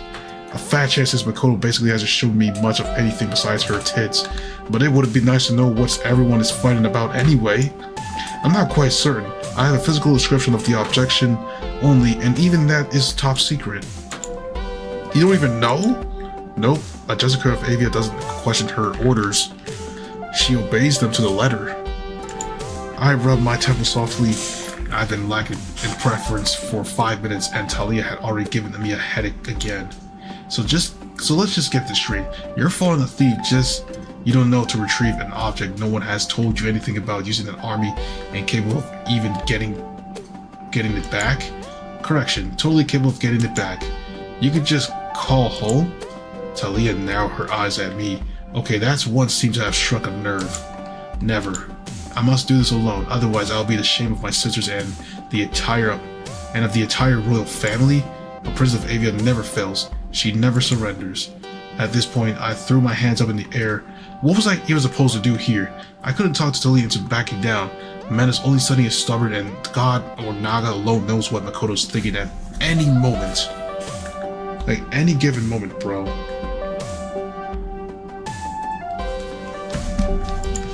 You're crazy. I don't even know what to do with you. Why did you even send your robots to talk with me anyway? Because we need your help, Jacob. Our locator devices have not been successful in tracking the thief since she last disappeared. We believe she recalibrated her shielding, but you seem to seemingly know her. You can find her. With your help, I simply know that I'll be able to bring her to justice. So please, you won't even consider helping us? She puts her hands in a prayer gesture and gave me big wide eyes. Setting aside the fact that her planet even has a prayer gesture, I admit I was unprepared for the Sario-esque militant cuteness of the expression. Please. How the hell do I dissuade her? So she really did seem so desperate for my help on all of this. It was all so discouraging. I remember the way Makoto had taunted Talia about the possibility of her being replaced on the mission. Perhaps not all of this eagerness for my help was coming from a sincere, selfless love of Avia. It sounds like you're already in trouble with your family over this entire business. Some feel it is my fault that she took it in the first place. The National Vault of Avia is in Justicar headquarters that I operate from. She took the artifact in almost a dishonorable manner while I was distracted. Yes, because cat burglars are known for their honor. I am concerned that if I fail to retrieve it, my membership of the royal family may be revoked. Your membership of your own family can be revoked? That's crazy. That is insane. Why is this guy named me? Because it's me. Sarcastic laughter required. 1 plus 1 equals 5, nerd. Be like you, suck at math. 1 plus 1 equals 10. It's like 9 plus 1, 21. That meme, bro. That's a middle school, well actually elementary school meme at the time. My goodness, during the 2010s. Talia shivers slightly as though a ghost had just passed through her. Indeed, it is almost horrid of fates. Many daughters of the royal line who experienced failure have been left to fend for themselves in the past. Well, that summed it up quite nicely. It wasn't just that her people's honor had been besmirched. Even the smallest compromise here meant the risk of being disowned. Even hearing that was kind of sad. It was also meant that talking to her out of the warpath was going to be a nightmare. That sounds pretty horrible. Actually, here on Earth, it's exceedingly rare for people to be kicked out of their own families. There is a saying that love is unconditional. Talia looked up at me, then down. It looked as though she were chewing over her words, perhaps trying to arrive at an understanding of what I was saying. That sounds quite pleasant, actually. But then how do you humans motivate your citizens towards action? Ways besides kicking people out of their families mostly? How odd. Yet, seemingly quite admirable. I will admit that I am a mess, less than happy with all the pressures on me to complete this task. But it is no matter, I have a quest and it must be completed. Just like that, Talia bounds back to her normal Genki self. For now, I figured trying to press the matter wouldn't work, but it did seem like there was some real hostility there about her entire predicament. Perhaps hostility I could use to dissuade her from continuing to try to get into the gun duels with Makoto. Alright, while this has been fun, I'd like to return to the convention now. Right, then I notice a robot appearing right behind us. Excelsior, I will accompany you initially. Wait, what? I felt something cold on my shoulder, a metallic hand, then, without any laughter, any further warning, the world went dark again. That same darkness, like all light itself, was gone in the universe. We popped back into reality. We were standing right where we had when the Genoid had taken me before. I'm going to be sick. Talia turned to her Genoid. Good thinking, setting up the relay point here. She turned back to me. Wow, is this your domicile? I was too busy retching and heaving to really answer her. It was no matter. She was already half bouncing around the walls looking at things. Before long, she ended up right in front of the fucking gorilla painting. What is the purpose of this visage of a primitive ancestor? I have no idea about this damn gorilla, bro. I say that's sus rather than crazy. Thankfully, you're not playing Among Us or anything, Henry Stickman right now. Bro, as soon as you say that Stickman, you're gonna have Sneaky just drop in that song again. But anyways, how to make fried rice. Get the rice and salmon, get oil, get Miku, cook them, done. Now you have fried rice, including Miku in it. And then step 5, you eat it, and then you become Miku from that stuff. What the heck? Oh my gosh. Frankly, I have no idea. We're back in here again. I should Talia somehow out of my room into the hallway. It would be best to get out of here, and in case my hitherto unseen roommate appeared. That wasn't my home anyway. This was a temporary place of residence for a special event. Ah yes, the religious ceremony. Talia skipped alongside me, swinging her arm wide. No, what? No, this isn't a religious ceremony. It's called a convention. It's a gathering of fans of media pieces together to share their mutual enjoyment. Media pieces? Doesn't your plan have any fiction? Stories about people who never existed? Like the legendary heroes of old? Just in a group of cosplayers dressed up like teen giants passes in the hallway. Marv Wolfman 1980's new teen giants opposed to the TV show Titans 2. What is this, Teen Titans? What the heck? That link, I'm not gonna click on that. Actually, in fact, I can tell it's gonna lead to something. It's that Henry Stickman, dagnabbit. Instruction unclear. Get tattoo instead of for step 3. Oh my gosh. Oh my gosh, bro. Is that part of the traditional garb of the ceremony? The moment they passed, Talia pressed a button on her suit. Once she did, a small burst of light flash. How do I look? Bro, she's trying to be like Starfire. Talia emerged from the light, now dressed in a detailed recreation of the exact Star Force cosplay that had been in the group that walked past us. I touched the material. It even felt like hand-stitched fiber. How exactly did you do that? Like, how? My infiltration suit allows me to replicate specific pieces of garb I encounter on my missions. This fake hair apparatus is quite silly.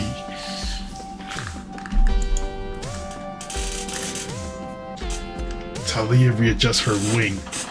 I just blinked twice. My ability to hold disbelief about the world around me was in a fatal tailspin. Right. All around us, the convention hall buzzed. Talia whipped her head around with an open jaw. At these conventions, many humans chose to dress up as characters from our fiction. Our legendary heroes tend to be more varied on this planet. We have an entire rich history of different stories about all kinds of different topics. Stories about battles, stories about intrigue, stories about romance, and much more. Ah, I see. This strange human event is an opportunity to celebrate the finest of these stories. She did get it. Well, kind of. I was almost proud of her. At that moment, we passed a big sign for the Axe Art Online, an Axe Art Online fanfiction panel. This is like a reference to a Sword Art Online. Like I'm easily finding these references that easily. It had a sign that must have been taken from one of the movie theaters back when it came out. This human sign declares for a strong story called Axe Art Online. Is that one of the finest human stories? No. Talia glanced skeptically back and forth between me and the sign. If it's not one of the most story of your people, then what is the purpose of the attempt to celebrate it?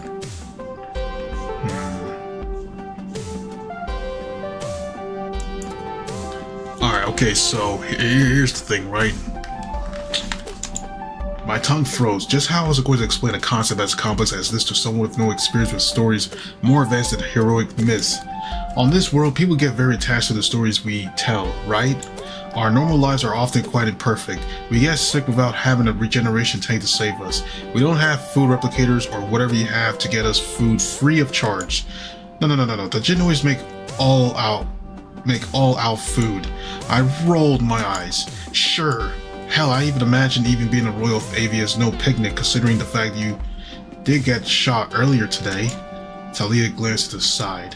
So when people get sad or bored or lonely, they can go to the stores and have a place where they feel like they belong to, or feel like life is exciting.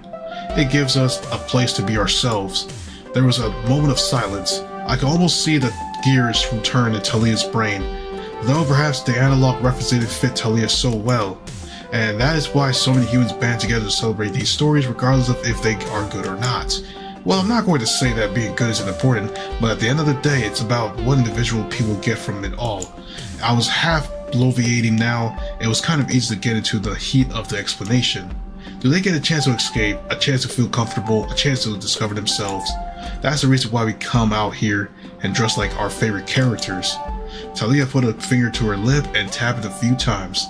She straightened her lips and squinted in a childish look of consideration. I am uncertain that I understand, but you creatures do appear to have having a great deal of fun, so I will explore this convention in great detail. Thank you for your aid, Jacob. I sighed and dropped my shoulders. That was progress. Yeah, I didn't think it would make much sense either. Thanks for listening, though. The two of us arrived near the front of the convention hall. I had to help her with a door along the way first. Next thing you know, you can see a dialogue that has plentiful puns. Like what? Like what are you doing? I think that might be coming up. That something like that could come up at any moment. A scam link? You know, everybody ain't clicking that. But I'ma just, click it afterwards.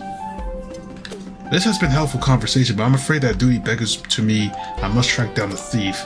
Are you sure you're going to be okay searching the convention without a guide?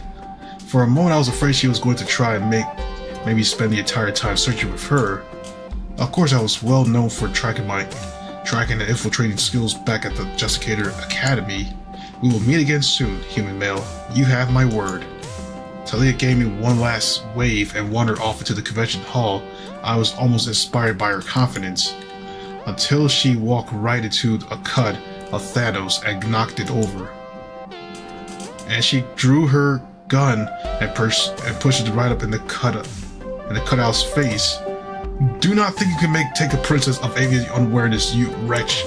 Oh, you're a decoration piece. Carry on. What the fuck? What?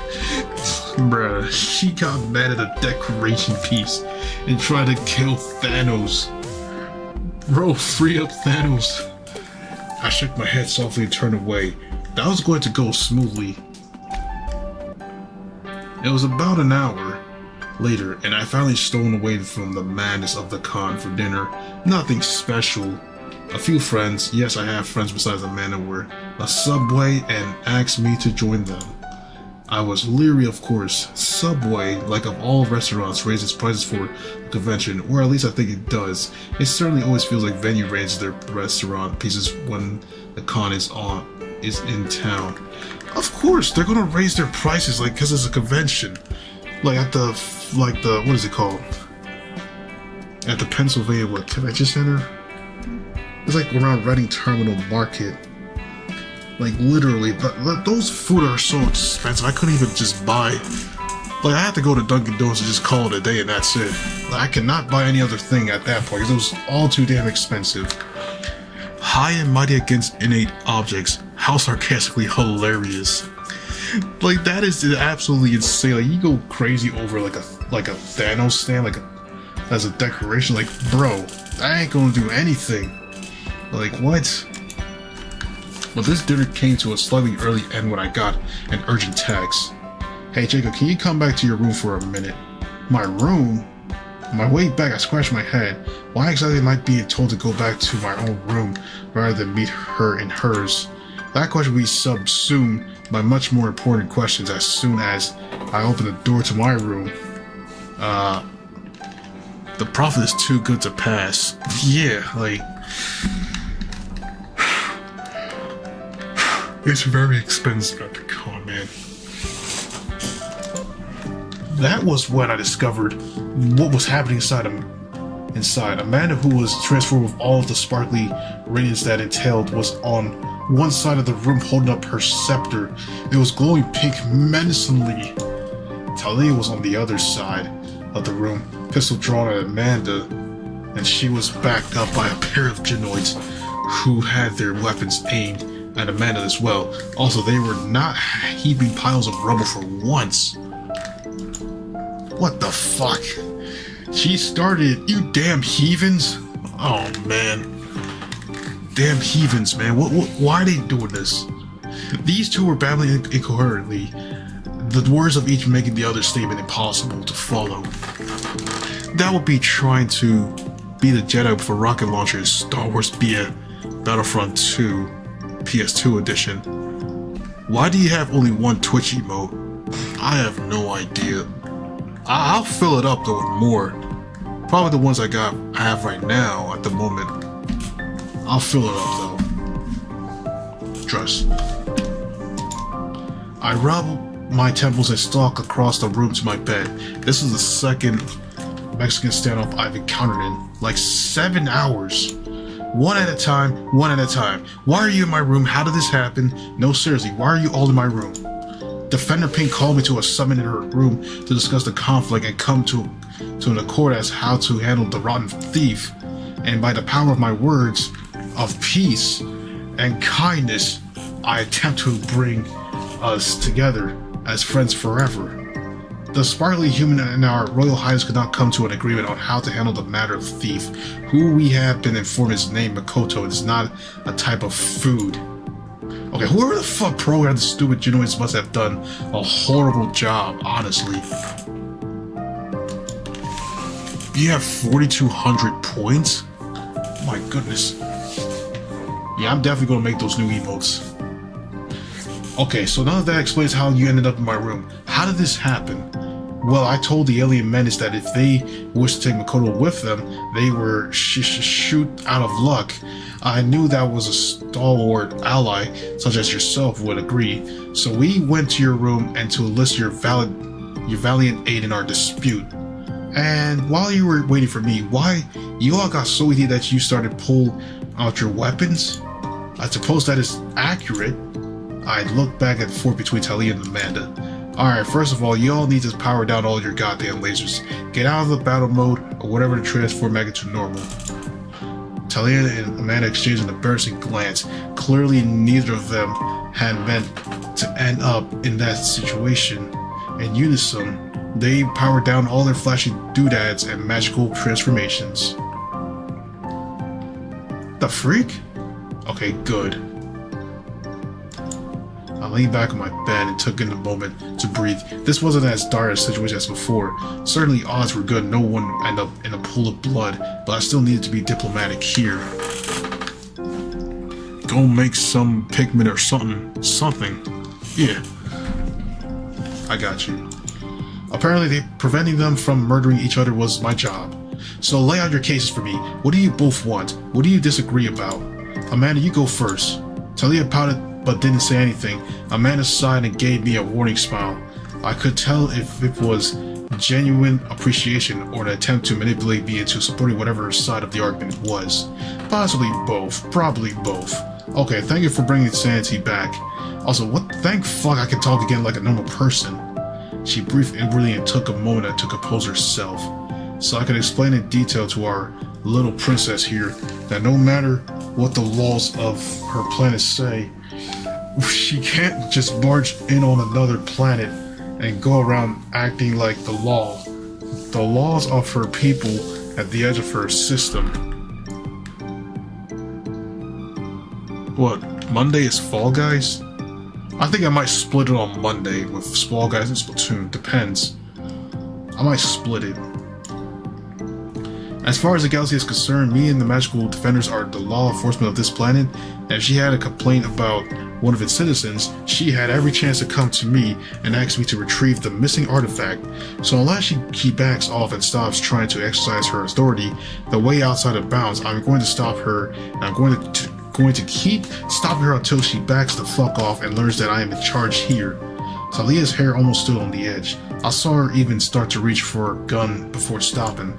Our treasure was stolen. Do you expect us to take that line down? Talia, calm down. Talk to me, not her. I turned to Talia to hear her side of it. What's your argument here? My argument, the human thief Makoto stole our national treasure. She is a criminal. She deserves punishment and I plan to bring it to her. She stomped her foot like a petulant child. Yes, I understand that Earth is under the protection of the magical defenders, but it is also a non-galactic civilization. The defenders are Earth's protectors, not its leaders. Besides, I am expected to obey some local authority in matters of my nation's treasures. If a thief stole another of the artifacts and brought it over to Mobius 4, does that make it the subject of Mobius 4? What? Wait, yeah, today is Sunday for me. So Monday we do at least half of Fall Guys and then half of Splatoon on Monday. So I'm trying to split the difference that day. She is the law. She never broke the law. Exact facts. Man, you feel bad for Jacob. He's just collateral damage in this mess because of guilty by association. Yeah, so much going on and he has to be in this big old mess. All because of this, man. All because of this. It's crazy. She leaned back and crossed her arms, an almost haughty pose. Of course not, it is still a belonging of my people. Besides, she would never hand over one of you earth monkeys for extradition to my world, nor would she ever prioritize the search. The defenders would not aid our quest for justice. They would hamper it. That is my argument. I buried my face in my hands, taking a moment to soak it in. Wasn't there some kind of career diplomat or something I could call to deal with this shit instead? Jesus Christ. And then I straightened my back and then looked back and forth between Talia and Amanda. I wanted to appear authoritative, like a neutral arbiter, not that I work for it. My goodness, this is like a full page. Now it's like I feel like what? What was it called? Undercover. Oh man. Like an undercover cop just doing his own thing. For CST or later, yeah, I'm EST, so you'd be correct that it is Sunday. Yeah, it's currently Sunday right now for me. Sneaky, I know you're up ahead of me on Sunday, so it's like probably like 1:45 p.m. for you right now in your country. And I straightened my back, looked back and forth between Talia and Amanda. I want to appear. Okay. Alright, here's what I think. Look. Talia. Damn, 12 points? Did you know about the magical defenders before you came here? Well, you shouted about it, so I assume the answer is yes. Now, did you ever even consider going to Amanda and asking for her help? I shouldn't have had to. Look, I can only assume that there are rules to this sort of thing. Non-interference treaty of Westphalia kind of stuff. So from where I'm standing, the fact that you're here at all strikes me as a big no-no. Tell that to the thief who interfered in our planned affairs. Yeah, but Mikoto is a criminal. Amanda's some kind of actual authority. So it strikes me like she's well within her rights to just blast you right where you stand. Amanda pumped her fist softly. It was almost as though she won an actual, meaningful victory, as opposed to a random third party agreeing with her. A conspiracy, I say. A conspiracy, you simply say that because you're a human as well. Now she was stamping in place, almost throwing a childish tantrum. Maybe, maybe not, but you don't have to accept my opinion on things. I'm just saying that to me as an outside observer. This entire thing looks like it could have been kept peaceful if you just asked for Amanda's help from the start. I thought we were friends, Jacob. Rude. What? So currently, for the time, yeah, you're 3 hours behind. You're GMT 7+. So it's only 10:45 your time. 22:45 military. Bro, you was gonna join. You see a half-naked alien chick.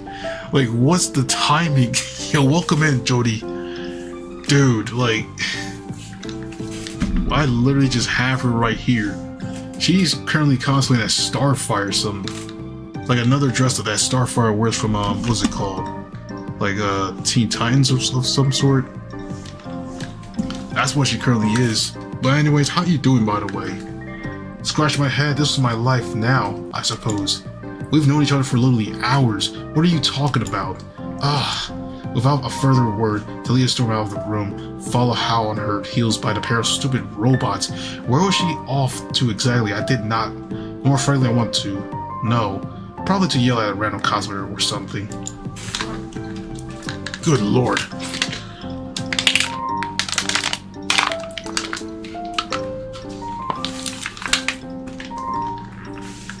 That left me and Amanda as the only ones left in the room. She crossed her arms and glared softly at the door. If a glare could be seen through the wall, it would be that one. Same old Amanda. Fucking crazy bitch. I saved her life one second, and then the next she's back swaggering around like it's nothing. It's not even like we disagree that much. I mean, fuck Mikoto. Seriously, fuck Mikoto. I think Mikoto would like it if I did. Amanda rolled her eyes at that.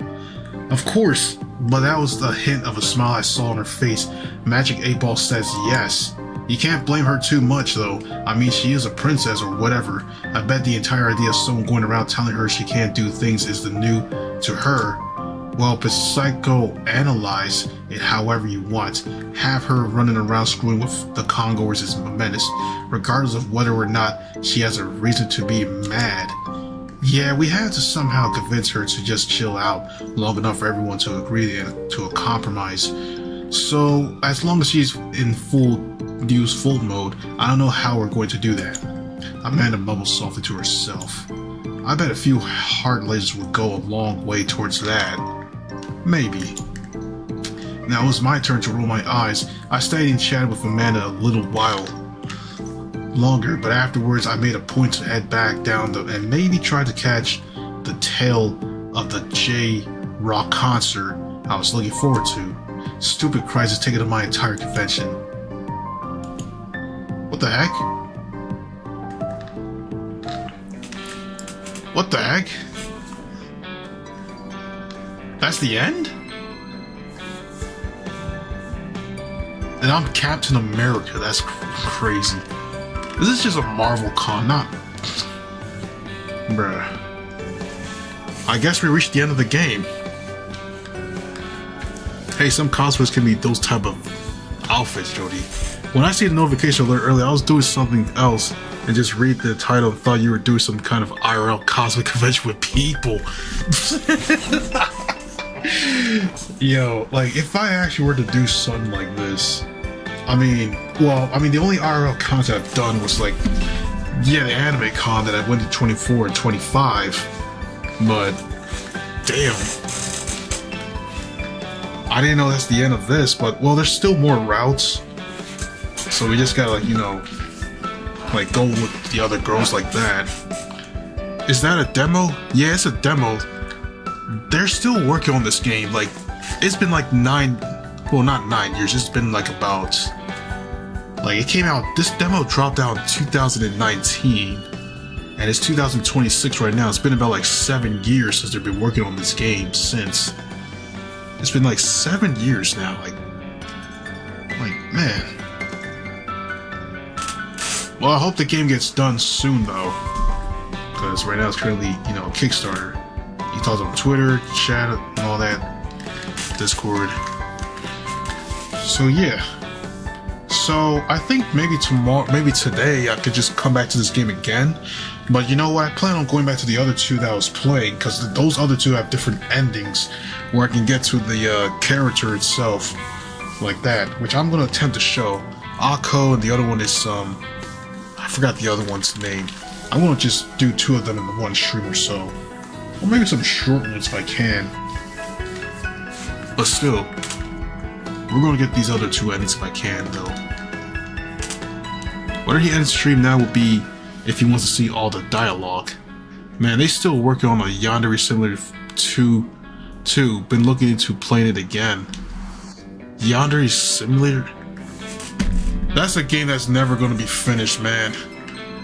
Oh my gosh, during my days when I was in elementary school, middle school, high school, now out of the college arc, that game is not even done, bro.